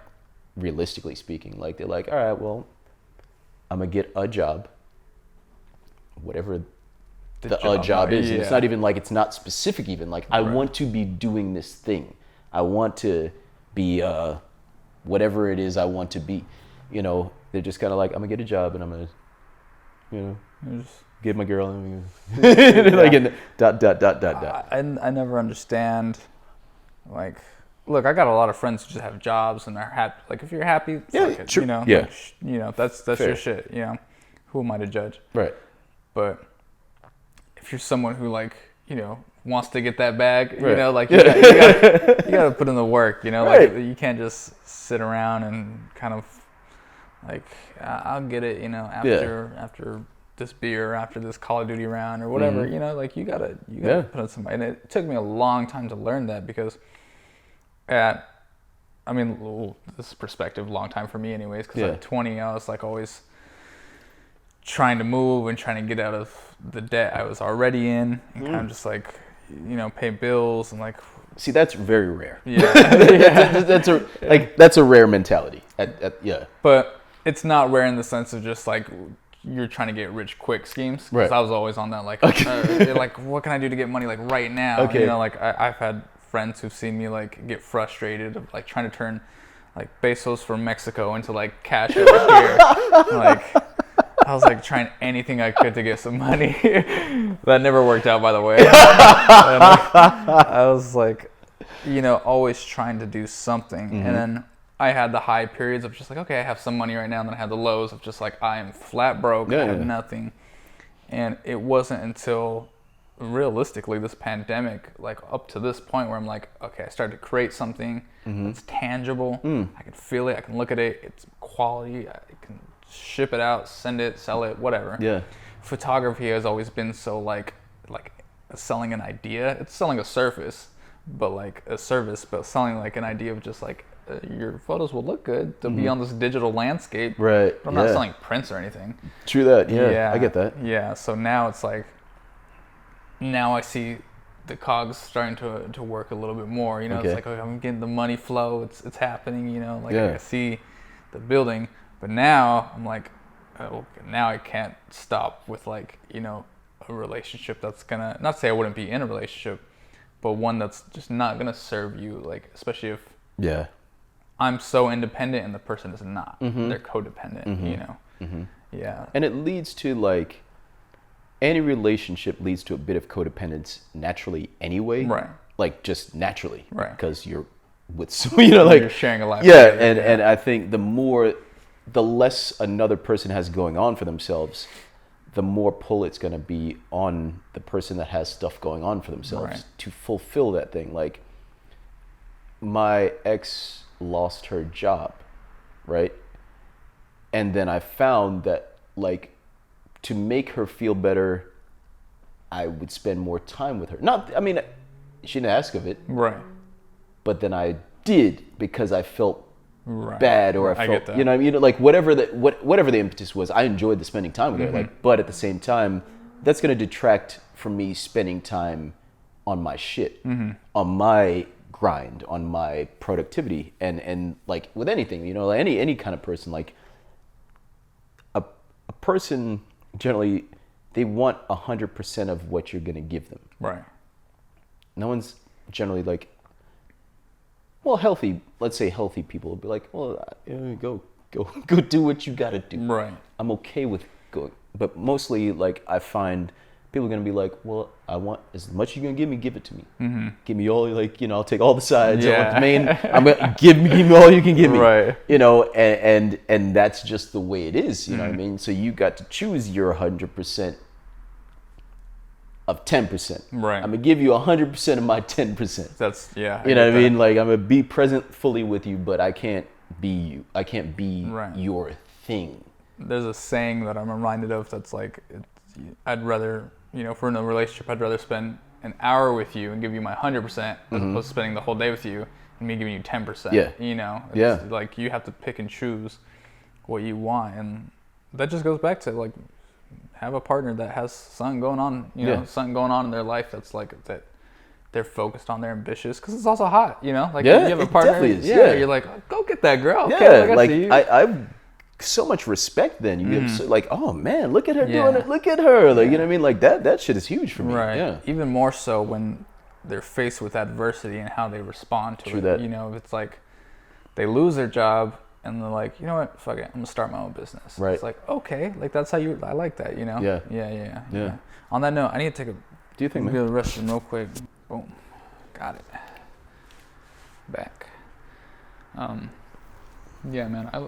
I feel like Mexican people are kind of like that too, though. Yeah? Yeah, like I know most of my friends are Hispanic, and I say that because like it's like a very much like Mexican grandma culture. Like if you have a spot at the dinner table, like they're gonna feed you. Yeah, that's true though. I worked with my friend's mom in a fashion company in Irvine, and it was him, his mom, and his grandma both worked at this company, and I was a vegetarian at the time. I stopped being a vegetarian because of his grandma. Like, literally, I was like, I'm not trying to hear that shit. I was going into the break room, and like she would just pile food on my plate, and she's like, "No, eat, you know, like come," and like I would sit down and be like, "Oh shit, like, all right, like I'll have a little bit of chicken, you know, like I have," like, and then that whole year has kind of just unraveled. I was like, I have a little bit of bacon. It's not working out for me anymore. Yeah. And then I did like a vegan thing for like a week. I tried that for 6 months. 6 months. I tried it. It did not. Well, it did. I was dating somebody, and it was just it came to me like I did mushrooms one time, and like something had called to me to be vegan, like in a very strange way, and I was just like, all right, I'm gonna follow this. I'm gonna do this and see what happens. Because I'd done a fast, like I did a vegan fast one time. And I think I nearly died because it didn't like, especially like then it was like really, I didn't know what, like I was just like eating whatever I could. Like I didn't know how to make vegan meals because normally it was meat, potatoes. That's been my meals. So like that was really hard. But then when I went vegan, it was just like, it spoke to me and I just kind of like, I tried it out. I don't feel at this point in my life, it's something that suits me. Right. I was always tired. I was very tired and always kind of hungry. I felt like when I was eating it burned cleaner, so I felt lighter for sure. Like, you know, 'cause you're eating things that are just really easily broken down. Right. But I didn't feel full. Right. It's ever. like that fuel is just burning right Clean away. fuel. Like, it's just like that high octane, like race car fuel. Right. But sometimes you got to grind up a mountain. Right. You know what I'm saying? You can't take a race car up a mountain. Sometimes, yeah. You know what I mean? Like that's just the way. You can't be like, right. So I mean, I credit athletes that like are vegan. Like there's a lot of athletes that are, but they also have millions of dollars and they have chefs that can cater to a vegan meal, like vegan lifestyle for them. Like on my budget, it just, and the way my time works. Right. It just, I'm not trying to make vegan masterpieces. Time is the biggest thing for me. It's like, I'm working so much. It's like, I got to cook fast. Yeah. I don't want to spend 2 hours in the kitchen, like, like making a perfect dish. And, like a salad's got a lot of ingredients, man. That's, like, and I love it. I love it. I love a salad, a good salad, but I'm just like, to make a salad, I got to do all this. Yeah. I'll marinate the hell out of a steak, but for some reason, the price you pay to go through the process of making a salad and to be like, nah, it's sounds just like some lazy asshole. Yeah. For a salad, though. Salad. And like going out to eat, like vegan eating is expensive, and that's what I find very surprising. So I'm like, what goes into being vegan should be cheap. Yeah. But it's really expensive. Like vegan restaurants are not cheap. No, definitely not at all. Like I went to, you ever been to, well, I'm sure now it's closed because everything is closed. Well, I guess things are opening up now again, but there's a place called Plant Food and Wine. It's on Abbot Kinney in Venice.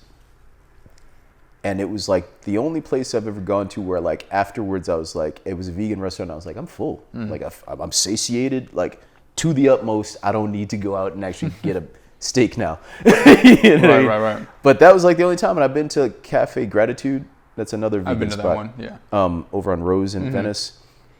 I went there for birthday dinner one time, and I was like, I remember the woman. I remember this way. She's like, I couldn't believe she said it to me, and I was like, well, am I going to be hungry afterwards? She's like, well, you can get 2 entrees. I was like, you got your goddamn... Not me. Nah, man. Not I got to buy 2 entrees to be full? Yeah. Not sold. No, yeah. I think when I did it too, I was kind of just like feeling that like fatigue, and I only did it for a week. Like when you kind of like just dabble, you're not doing it right, obviously. You're not learning what your body needs and stuff. Yeah. But no, I just like after that, I was just like, you know what, I'm just gonna start eating meat again. You know, like it's for me, it was hard culturally because, like I said, I know so many Hispanic people. Yeah. And definitely. When you go to a Hispanic home and say like, yeah, I don't eat meat. Nah, that ain't working. It's like a sin, No, it's like black families too. Like my family, my mom's side is Southern, so like in all the greens they put meat. Like they put bacon fat, like something like in every, like the collard greens and the string beans. Like there's meat literally in every vegetable. Right. Like that they're cooking. So like there's no getting around like that. Like I couldn't go to a gathering and be a vegan at a family gathering. Like the one thing I maybe could eat is macaroni and cheese, which is cheese. So that wouldn't I could just, it would just be you impossible. get really bummed out too, because just like everyone has a full plate and you just have like your macaroni and cheese and you're just like, shit. I would never, like that would just be, I would never even think to, like, I'd just be like, all right, I gave even the reason why I stopped being vegan was when so my friends got married in Austin. I actually officiated their wedding. And I went down and I was like vegan at the time, and I was like, I'll give myself a hall pass. Like I'll let myself, if I really feel the call, because barbecue, you know what I'm saying? Like I'm going to Texas. So like, I'm not going to be like, well, let me get this. What is it? What is that shit? Tempeh? Let me get some barbecue tempeh. I was eating so much of that. Fuck out of here. Yeah. So I'm going to eat my thing. And I still try to do it. And I remember when I got down there and I went to get some food on the way back to my Airbnb, there was nothing. I couldn't find nothing to suit like veganism. And it's like, and I even like when I ate chicken and I was like, I had not eaten it so long, it didn't feel good to eat. But I was like, I don't have a choice because I got to eat. Right. And then like after that, I was just like, I think shortly after that was like 4th of July. And I was like, was like dating some girl, and like I was like, let me cook some burgers. Over. It was over. I didn't feel sick afterwards or nothing. I was like, yeah, I'm back on this. Yeah. I'm back on this move. Yeah. Yeah. It's just everything's in moderation, because for me at 21, I had the worst acne, and I had it all like right here on my neck, on my cheeks, on my forehead. Wow. And shout out to Haley for therapeutic skin coach, because she changed my life. Dude. Really? Yeah, like she amongst her kind of like natural, like holistic approach of like clearing your face and then eating right. I learned about what eating right was, because I was eating in and out with burgers, fries, and shake. Yeah. Every day. Oh wow. Every day. Wow. I was not a big boy. I wasn't hefty or anything. I was just like, I didn't realize what it was doing to my body. Right. Yeah. And like it showed up on my face, and it was so bad. And, it's like it created this this low self-esteem. Oh yeah, no doubt. Yeah. And so I learned like, okay, like what's the major issue here? And I learned like, what you're funneling into the lake, like it's gonna show up. Yeah. And so that's when I went vegetarian. But I realized that, like over the years, it's not just the meat thing. It's an excessive amount of meat with like salt and everything. Yeah, and oils and all this. Yeah. But it's also the sugar and like the excess like salt and milk products. Milk. I stopped drinking milk. I haven't drank milk in like here and there, like in a coffee. Like same. Like over like the past 2 years, a couple times. But like over the past few years, it's like no more milk. I have cheese, like pizza, whatever. Same. Yeah. But just less of the bullshit, stop eating like anything that comes in a box. Like I'm just like, yeah. And that's a lot in my family. It's like, a meal that comes out of a box or like a container or something with preservatives and all this. It's like when you start eating healthy and you go back to eating like bullshit, you're like, this is not food. Yeah, because you can even taste it. Like you can taste the junkiness of it. You know what I'm saying? Like the unreal of it, I guess. And it's like, this doesn't taste like it came from anything real. Right. Like I go through the ebbs and flows, obviously. You know what I'm saying? Like if I'm really busy, I find that my health patterns tend to be shitty when I'm really busy with work. And that, like I was doing this project for my other business. I was doing a project and I was working crazy hours. And I was tired as fuck afterwards. I was just like, I don't have the time. I don't care. I'm not cooking. You're crazy. Right. I'm not going to cook. I'm not going to, no fucking way. And I didn't meal prep. That's the big thing is like, if you're going to have crazy weeks, you should meal prep. And like what I'll do, usually I'll make like a rigatoni pasta and I'll make like a meat sauce, like an Italian meat sauce. And I'll make enough that I can like, that's like my quick go-to if if I need a meal, I'm gonna eat that, you know what I'm saying? But I hadn't, and I was just like buying mad, like I was just like literally stopping by something, getting takeout on the drive home. Right. And I was like, I realized like that's like, it really struck me how, and I empathized with how like a lot of you would say blue collar work is, where you're just like, or whatever work where you're working crazy hours and it's like, I ain't got no time for a healthy whatever, or like, I don't want to read no book now. I just want to fucking, like I just want to chill. I don't want to exercise my mind. I don't want to exercise nothing. Right. I don't want to exercise. I want to eat some junk because I'm hungry and I don't have the time. Right. And then that's like a great portion of this country where just people are just like, ugh, they just eat junk, but like they just don't have the energy. Let's say they don't have the disciplines or the setups. Because like, like I said, I know a lot better, but I even go through that. You know what I mean? Like at times I'm just like, That's a cycle too. It's like they don't have the energy, but then eating that food even takes more energy. True that. Yeah, that's true. So I don't have the clean energy. Yeah, it is. Vicious cycle. Yeah, but I remember after that weekend, I really actually, because I'd hired a guy to do like, essentially shit that I didn't want to do. Right. And I remember because like the project that I took on, I wound up not making a profit off it. Like I broke even at best. But I did it because I was like, I want, one, it's for a client that now I know I get in good with this client. It's going to be big projects, you know what I'm saying? And like, so I'll eat this one time, to do it.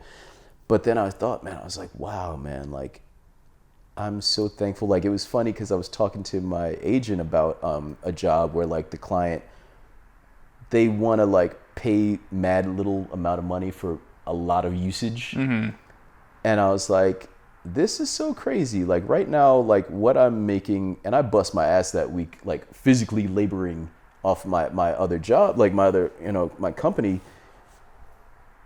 A day of work, I'm making like more than double, triple that off of like standing in some clothes. In the like straight up standing in some clothes, and like not only I'm like frustrated that they want to use the image more, right? But like it was just like it really like showed me this dichotomy of how this world is, and it made me really thankful that like I didn't have to bust my ass so hard for so little on the regular. Where people like do that. That's my job. That's my life. I don't get no like, oh well, I'm gonna make a few $1,000s today for this job. Like no, it's like I'm gonna bust my butt for maybe $100 a day if I'm lucky. If I'm lucky, a lot of people are working like that, straight up, daily, 345 or whatever, how many days that they're doing it every year. It's like, wow, it's so crazy to be in two worlds. Yeah. To really understand it like that it's very different worlds that this world is. Right. You know what I'm saying? So for the job that you broke even, were you negotiating your own rate for that one? Well, essentially I had never done that. I'll show you what it wound up looking like though. I'll show you this whole thing. So I'd never done a project like that. So it was a flooring project. And this guy, the client, he sells like exotic, fancy ass fucking cars. And his office is over on Sepulveda, and he wanted to change, like it's a showroom and an office. He wanted to change the office part from like carpeted to polished concrete. I knew nothing about that. I'd done a flooring job before, but like that was my first one, and now I'm like, oh yeah, I can do it. So they're like his assistant. I was talking with his assistant, and he was like, yeah, well, we got a quote from these guys, and they said they would do it for that much. And I was like, well, my client who hooked me up with that client told me that, like, because I have a sub-client client. I see. And so she was like, well, she told me ahead what they had, so I knew what I could give them an estimate and like stay competitive. However, I didn't know that what I needed to do the full thing like would cost me a great deal of money to rent. Right. Professionals, they already own the shit, so it's not a thing. It's like, like I'm paying for renting products that I'm not going to keep because I'm not a floorer. Right. You know what I'm saying? Like that's something that I wanted to do because like it's something that expands my business, expands my thing. Oh, you're an interior decorator and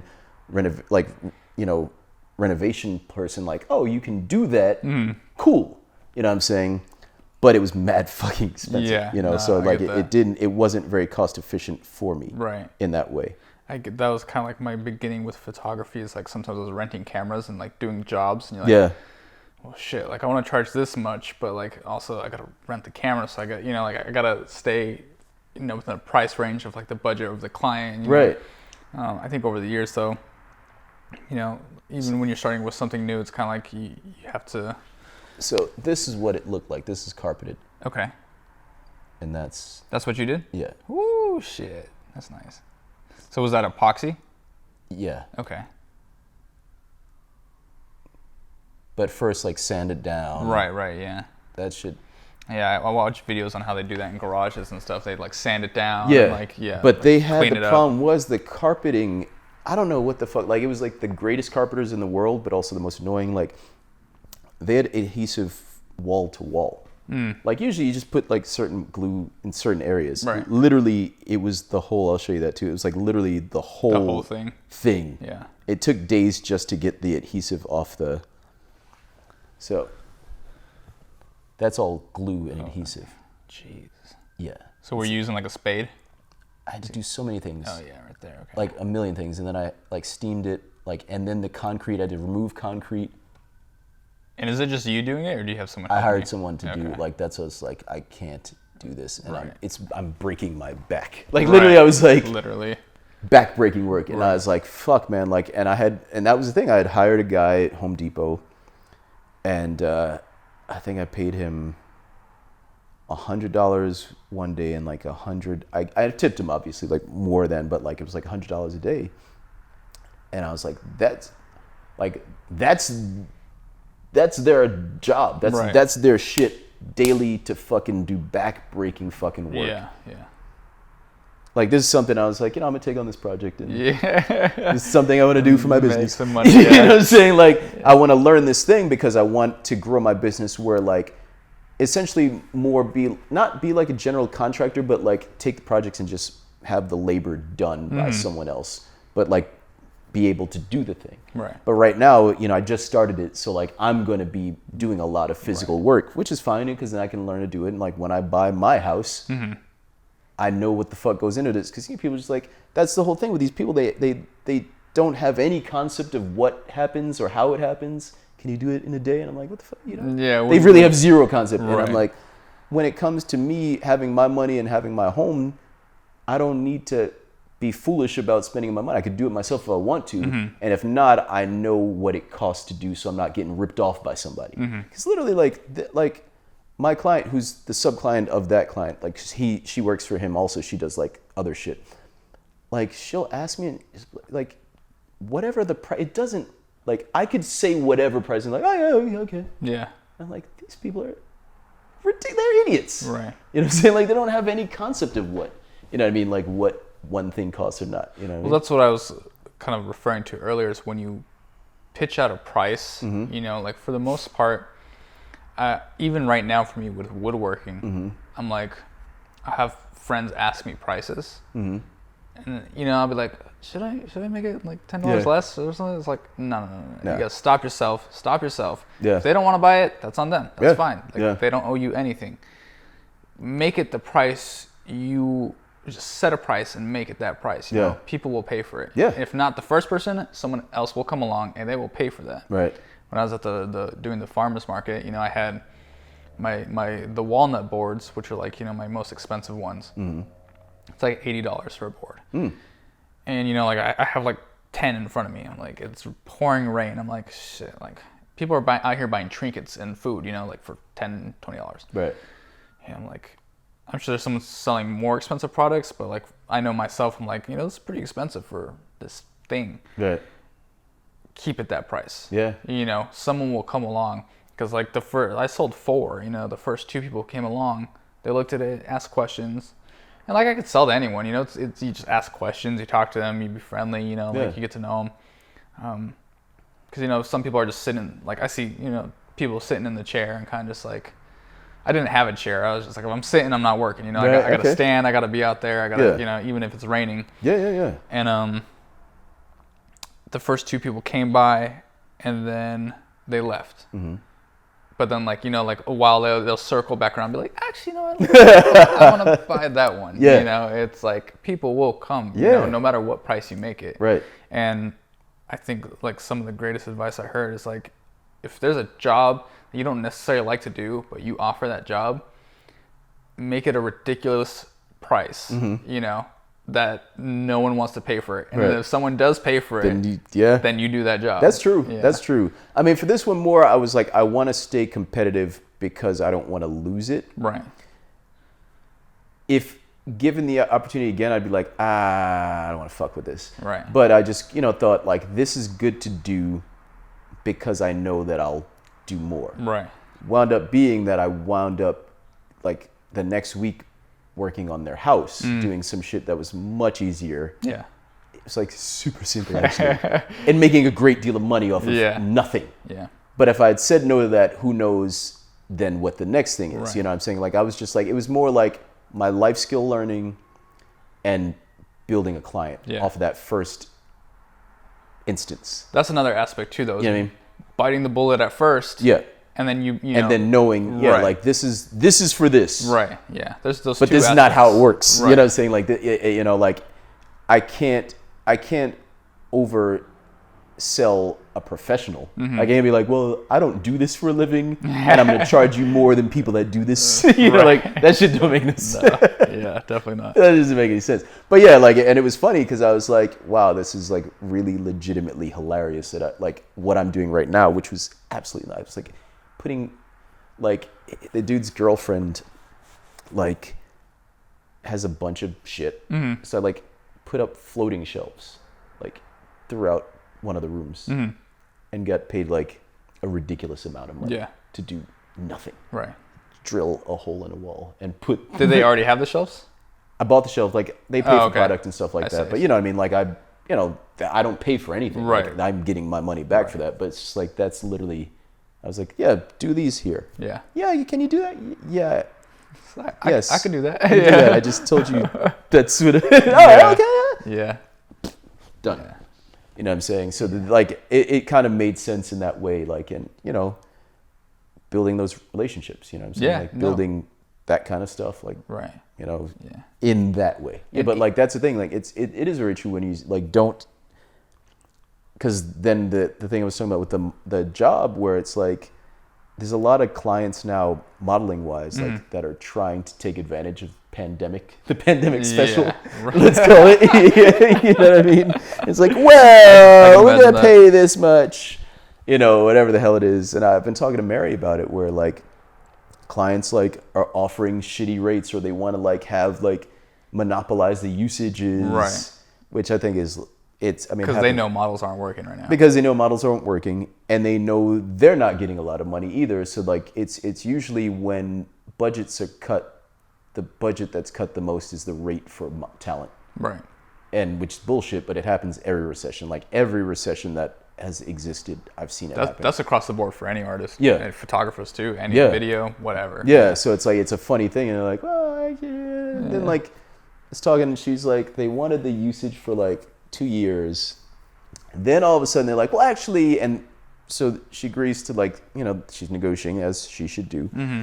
And then like, well, actually, how about we're gonna toss another year on the usage, but not want to add any more money to the thing. And I'm like, but if I buy another bag of chips, like, gotta pay for the chips. It's not a buy one get one free situation. I'm gonna pay for that next bag of chips. Right. But like, and it was weird because the client had reached out to me through Instagram. The guy, because a model that they use, I guess recommended me, and I was like, all right, well, go through my agent, which I tend to do that because I'm like, why would I not? Right. Like, like you have my it for a agents, reason. they're good people. Like, I could take this job and pay them nothing, but like, is the 20% really worth the bad blood? Mm-hmm. You know what I'm saying? If they're doing their job, they're trying their best. It's a pandemic. Right. So I push them over there. She talks to the guy, and then this woman who's like the client comes in and just on some bullshit. Like, probably just didn't like, she don't know her shit. Like she's just like, oh yeah, we're just gonna, it's someone who's just trying to act very manager like. Yeah, and I'm just like, but that's not how it fucking works. And a lot of times I find that when people are weird like that, it tends to lead to a weird shooting environment. Mm-hmm. It bleeds on to like the professionalism a lot of times, and like sometimes like fuck, I don't even want to work with motherfuckers like that where like they're trying to pull one over on you before you even began. Yeah. Because something's gonna be weird. Right. You know what I'm saying? Yeah. But it all worked out. But I'm just like I'm like shit, man. Like in the back of my mind, like, you know what I mean? Yeah. Those characters are always interesting. I have a friend who's a videographer in Arizona. Mm-hmm. He had a similar kind of story with it was a girl who's like like a macro influencer for this restaurant or something. Mm-hmm. Or like something like, I think it was a restaurant, and he was shooting a music video there for this group out there, and like they made her the director. Mm-hmm. With no director experience. Nice. And so she came on set, like again trying to like act like she knows how to manage the situation. Uh-huh. And this dude's a professional, he's a veteran in video, and he's just like, you don't know what you're doing. You think because you have this clout, you can just kind of, like spit bullshit out of your mouth and be like, people will follow along with this. Like I gotta act like I'm like fake it till you made it. Yeah, you gotta fake it till you make it. I gotta act like I'm the boss, and like there's a give and take. Like granted, sometimes you have to like if you're new to something, you gotta take charge and like respect to the people who do it. Right. Better respect to the people who do it well. Right. Yeah.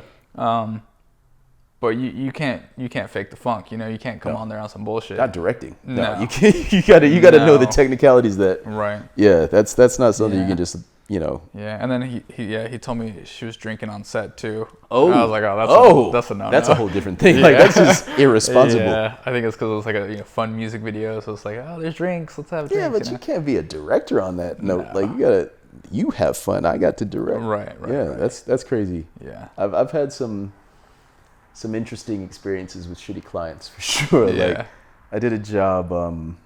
It was for the Cosmopolitan Hotel. We did a photo shoot for them. It was like this billboard that was on La Cienega. This is like a few years back. Mm-hmm. And I remember I went to the casting. It was like a cattle class. Maybe I told you about this. Oh, you did? Yeah, you did. You guys were outside. You were waiting for a long time. Yeah. The bananas? Yeah, exactly. Feed the models. Are these for the the display? Like, no, they're for the models. I'm like, fuck, man. Like, and you'll have some weird ass clients like on some bullshit. And I think now, especially, it's gonna be that kind of thing where you have just like, I mean, pandemic's changing everyone's lives. Right.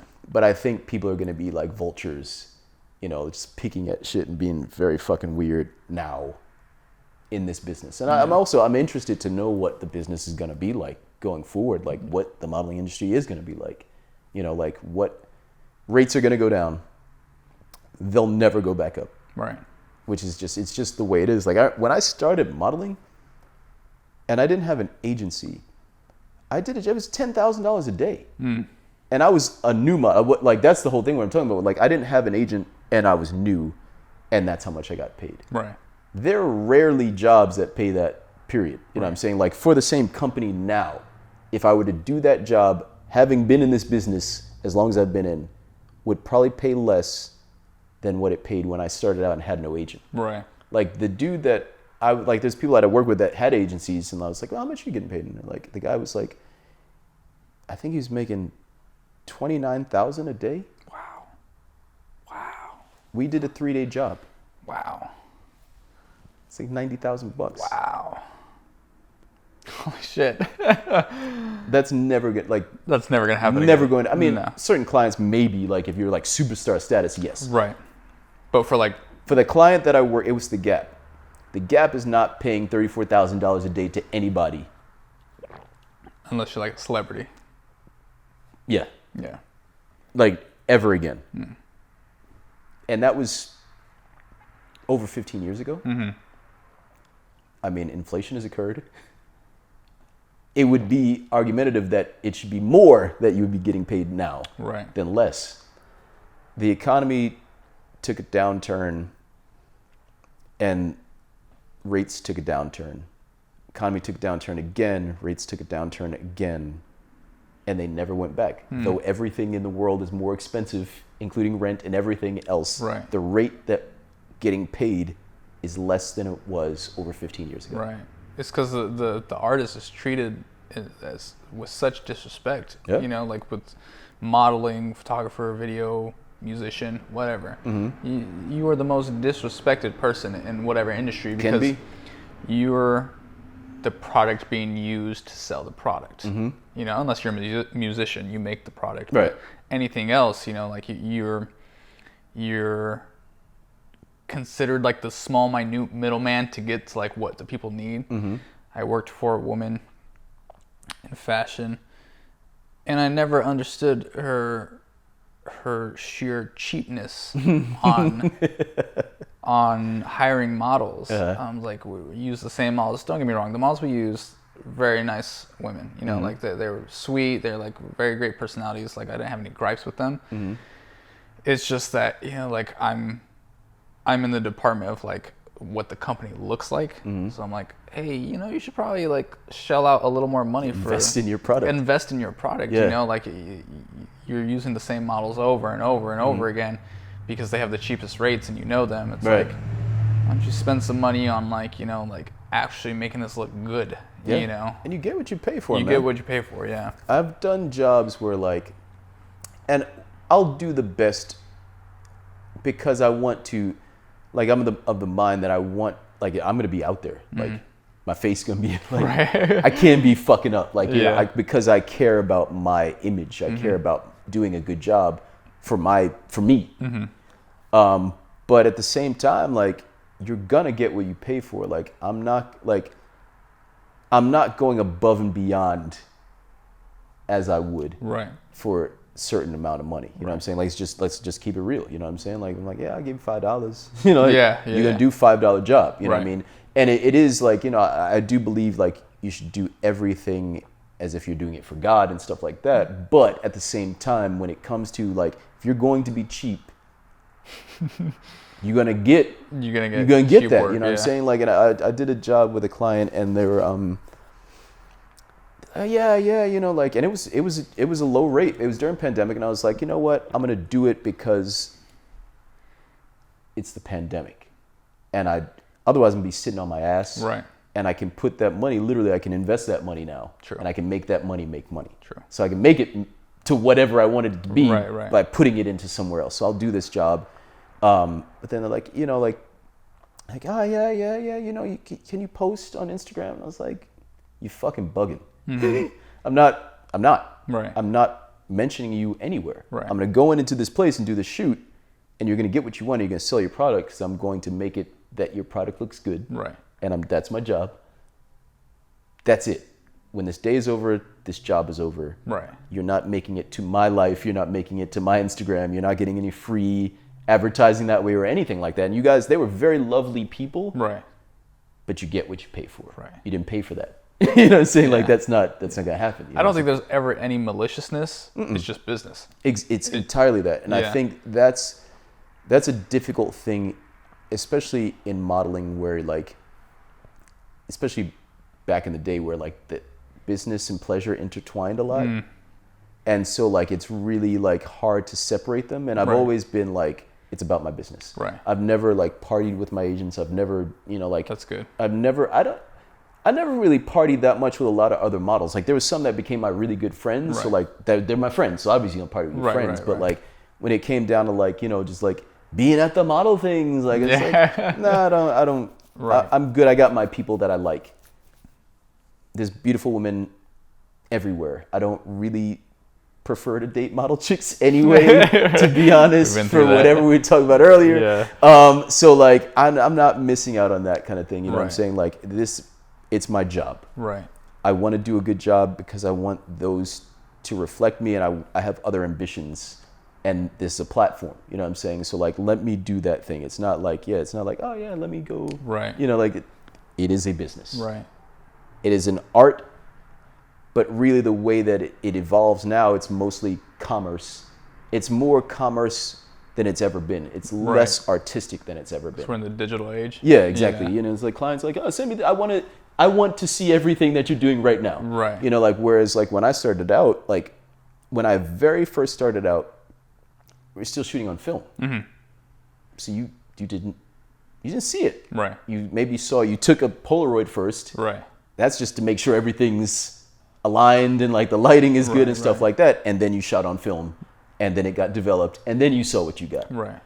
You know, like, but you know, like that's it. Now the clients, you know, like, oh, you know, like they're on the phone. But well, initially when it started getting digital, then it's like, you know, you got to send the thing to the client. Do they like that? Yeah. Wait for it to come back. You're paused, and that's already slowing down the progress of your creativity. Right. And then the client's on set, which is even worse. Oh, can you do that? Like, you know, how about you know, it's like, man, you pay these people to do this thing. Right. You're paying me to do that thing. You're paying that photographer to do that thing. He's paying his assistants to do that thing. Right. Trust us, get the fuck out of there. Yeah. You're going to get what you get. You're going to get it. Right. But now it's so, everything's also so swift in the way that clothing is, like the turnover is quick. It's just like getting it, essentially just like have a body to put on the thing. Right. You know what I'm saying? So like there's a lot of art that's definitely not as it was. Not art anymore. Yeah. Not very, very, very rare. Right. You know? I think you're in the fortunate position too, after being in it for so long, that like you have that mindset, that mentality, you know, like that a lot of younger male models would have, and a lot of female models wouldn't have, of being taken advantage of a client, like, oh, we partied together, you know, like go lower on your rate, you know, like, or, you know, like, hey, I thought we knew each other, we were friends, you know, like, can you shoot for free, or can you post this? It's like, when I said business is business, they have that same mentality. You know, it's like, hey, you know, business is business. We're friends. It's like, no, treat it like your business. You're an artist. Like, business is business. And I'm gonna say, this is my rate. You get no free promotion. This is a pandemic. They cut off my unemployment. I have no income.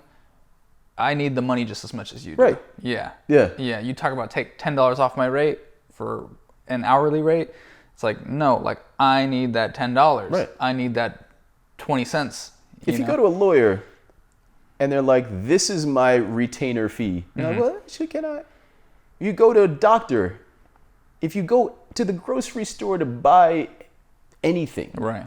It's like, well, actually, I only brought this with me. Can we? I always use Target as an analogy. I'm like, you would never go to Target and be like, hey, can I get a discount on this? True. Yeah. It's just like, and I mean, I get it's different, and that's why you have agents and negotiations and stuff like that. I mean, that's what it is, and that's why they exist as a entity. But it's ridiculous. Right. It can be ridiculous. That was one thing about Hawaii. When I was there and I did the job there, I was getting paid more than everybody that was booked.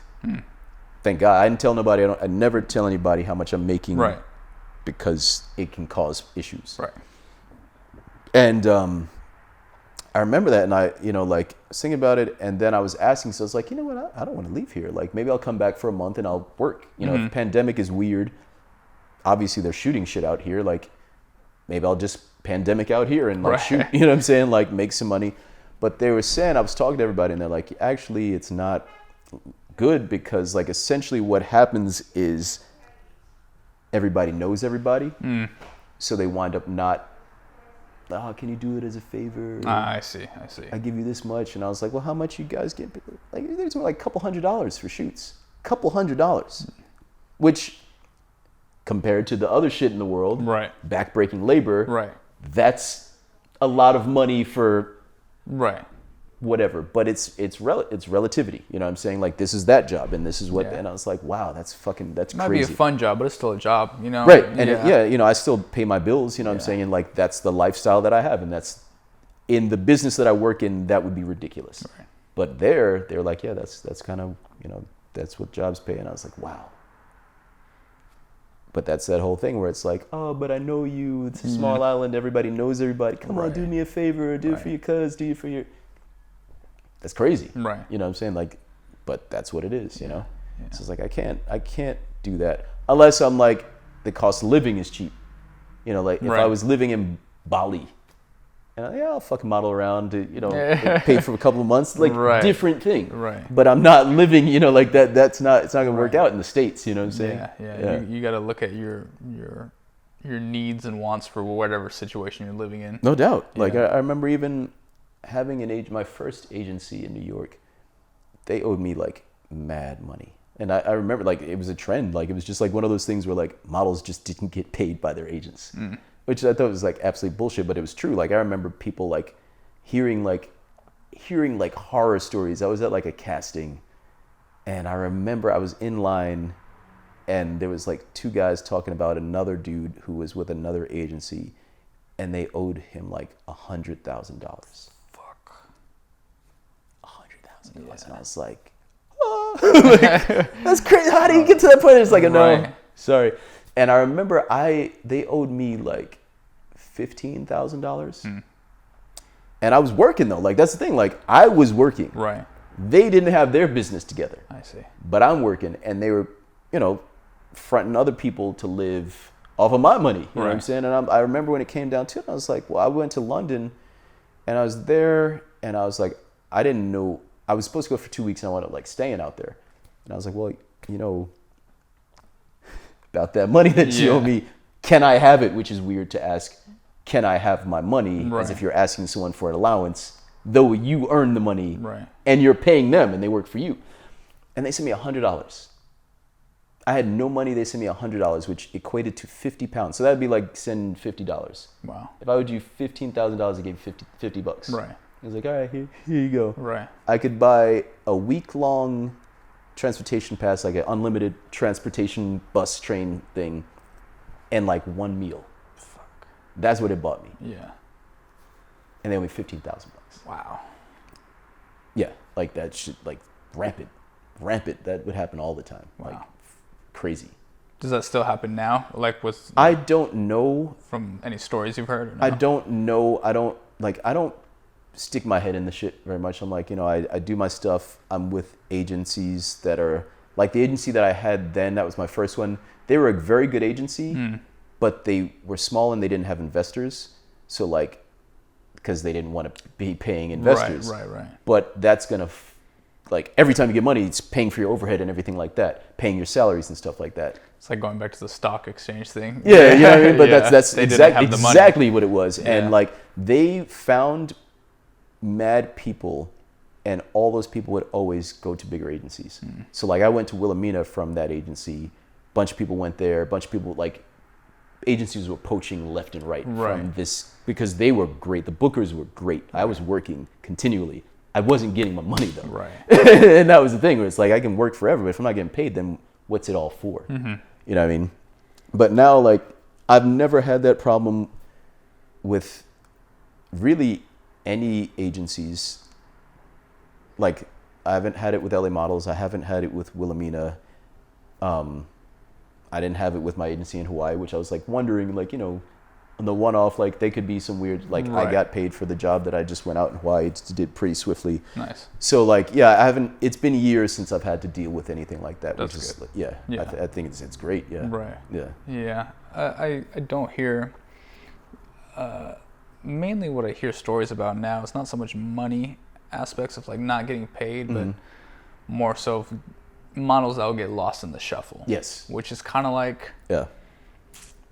there's two sides to that aspect. It's like, okay, is it really you, or is it like, is it they forgot about you? True that. You're there's so many models, I do wonder about that. I wonder sometimes, is it like, is it the model's potential, or is it, their agencies, whatever. And I think there's honestly so many different types of things where, like, there's a lot of crazy shit that goes into this business that's beyond your ability to do the job. Right. Also, Right. Yeah, it's a tough business, man. Like, I saw, mainly what I saw was just a lot of younger kids kind of just like, there needs to be some sort of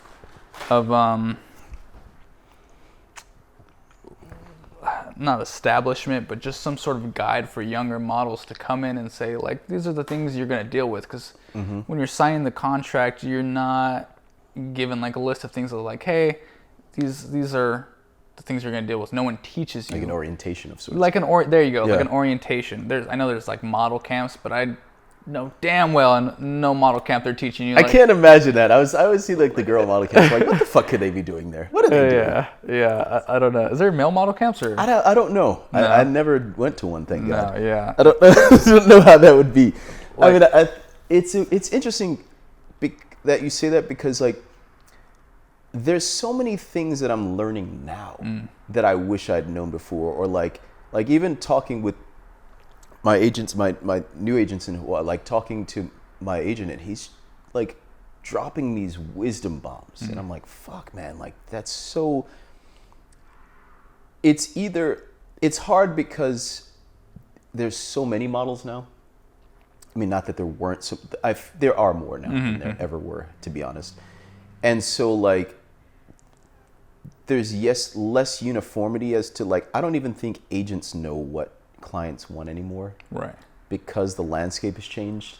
Like, it's much more inclusive, which I think is great, but it also like, the quality's gone down also. So like, agents are scrambling to understand what's going on. Right. So there's no like, there used to be more of like a system. As flawed as the system was, you know what I mean, very exclusive. I remember being the only on many jobs. Yeah. You know what I'm saying? Like, many jobs. Yeah. There's the black one. Yeah. You know what I mean? And so like, but there was a uniformity to things a little bit more, and you could learn a little bit more. Right. you could pay attention and watch and learn on the set. You could talk to people, see, like, there's something to learn from it. And granted, though, there are like websites and models.com and stuff like that where you could, like, if you're like so deep in like, I want to learn how to do this thing, you could, you know, get informed. But I think it's just really hard on the regular to like get that knowledge unless an agent like just really loves you and they want to make you into the next whatever. Right. Otherwise, you're a model. Right. And here's the job.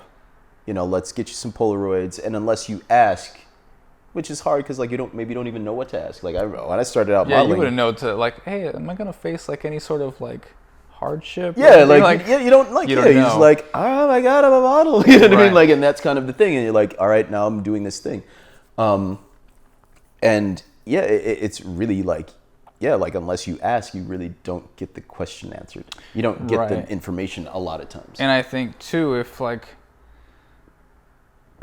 maybe like a company does need that, you know, if like an orientation of like, hey, before you sign the contract, these are scenarios you might go through, and that's gonna weed out a lot of people. That's true, but I don't think that they care enough, to be honest. No, definitely not. No. I think I'm not going to risk losing people. They'll weed themselves out, but at least I can make a little money off them in the meantime. Right. You know, that's kind of how I think it works. It's like, you know, some people are going to fall by the wayside. Right. I mean, there's very few people that are doing the job. I mean, people age poorly also. Like, you know, like naturally, or they age how they age. It doesn't have to be poorly. They just age out of a look. Right. You know, like, but I don't know a lot of people. And there's a girl that I know, like, who's killing it still, that are around since I started, right? Or even 10 years after I started that are around. Or even 15, you know what I mean? Like, it's naturally, people are gonna fall off from the job or not want to do the job, however many different reasons, whatever it goes down to. And I don't think an agent will only like help to get you out of it if they don't want you no more. Right. You know what I'm saying? Like, yeah, but well, you're going to go through some hard stuff and you're like, oh, I don't know if I want to do that. Yeah. Like, no, you're going to do this job. Yeah. If the hard stuff comes to you, bring it to my attention. We'll either deal with it or you're gone. But I've made a little bit money on that time. Right. You know what I'm saying? Because it is just a bucket of fish. You know what I'm saying? Just, you know. Yeah. To the agent's respect too, though, it's like you're dealing with so many goddamn people. Yeah. And I remember when I was just, you know, you see like 100 people in a day with varying personalities, that fucks with you. It's gotta be draining. It fucks with you heavy because you're just like, fuck, like there's, you know, like 1 second you could be talking to someone and you're like, you're happy, you're excited, and then like the next someone's like a downer, and then like, you know, it's like younger people, older people, and like it's clients and all this, so many, and I would never want to be an agent. I would never. And sitting in a chair, and you have a boss. And you're you know, like you got to answer to like 3 different, you know, managers, and it's kind of just like you get hardened. You get hardened to where like you're protecting your own self, to where it's like, yeah, like, hey, like I'm this person's agent, but I got feelings too. I got emotions too. Yeah. You know, like shit's rough out here, and if it's I can't imagine that's a job I often think that I would want to be, only because I'd want to empower people to be able to do the job. But I know nothing really of what it is to daily do the job.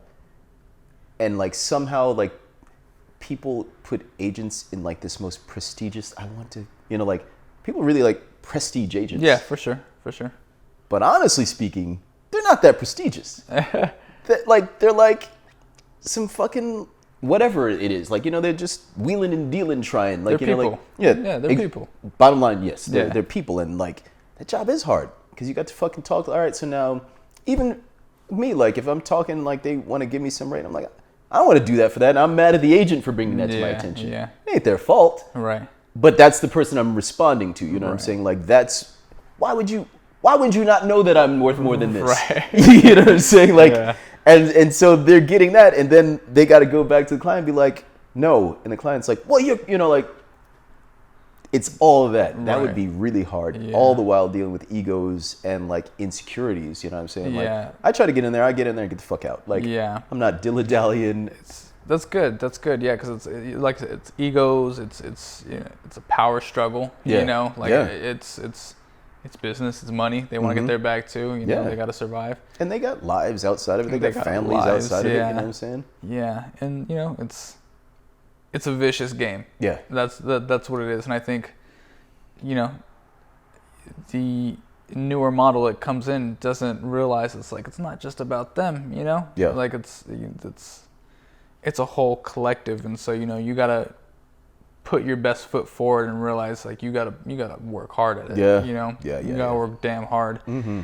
And realize too, just like I said earlier, it's not just about having a leader. You gotta be your own leader. It's like yes, these people are gonna help you, but you also gotta give them a reason to help you. No doubt. Yeah. No doubt. Yeah. Like you can just show up and be like, I'm here. Yeah. You know, like I want to like show like I'm profitable. You know what I'm saying? Like, because like that's really what yes, I got a good personality. But I don't have to showcase it to you at the office anyway. Right. You know, and that's gonna book me jobs if I get to the casting and like, you know, I get to talk if the opportunity to have some conversation even reveals itself. Right. But like, am I profitable? That's what an agent is doing. Profitability. Representing to make their business make money. Right. You know, like, and that's it. Like, show that. You know what I'm saying? Like, I'm profitable. I can do this job. I'm up to the challenge. Yeah. That's the job. That's it. It's really that's it. Like, I'm up to the challenge. Right. Let's do this. You know what I mean? Like, that's it. I think we can end it on that, man. Yeah. That was 2 hours right there. Yeah. Yeah. There it is. Cool, bro. Thank you man. so much. Yeah, I no appreciate doubt. it. More of this hummus.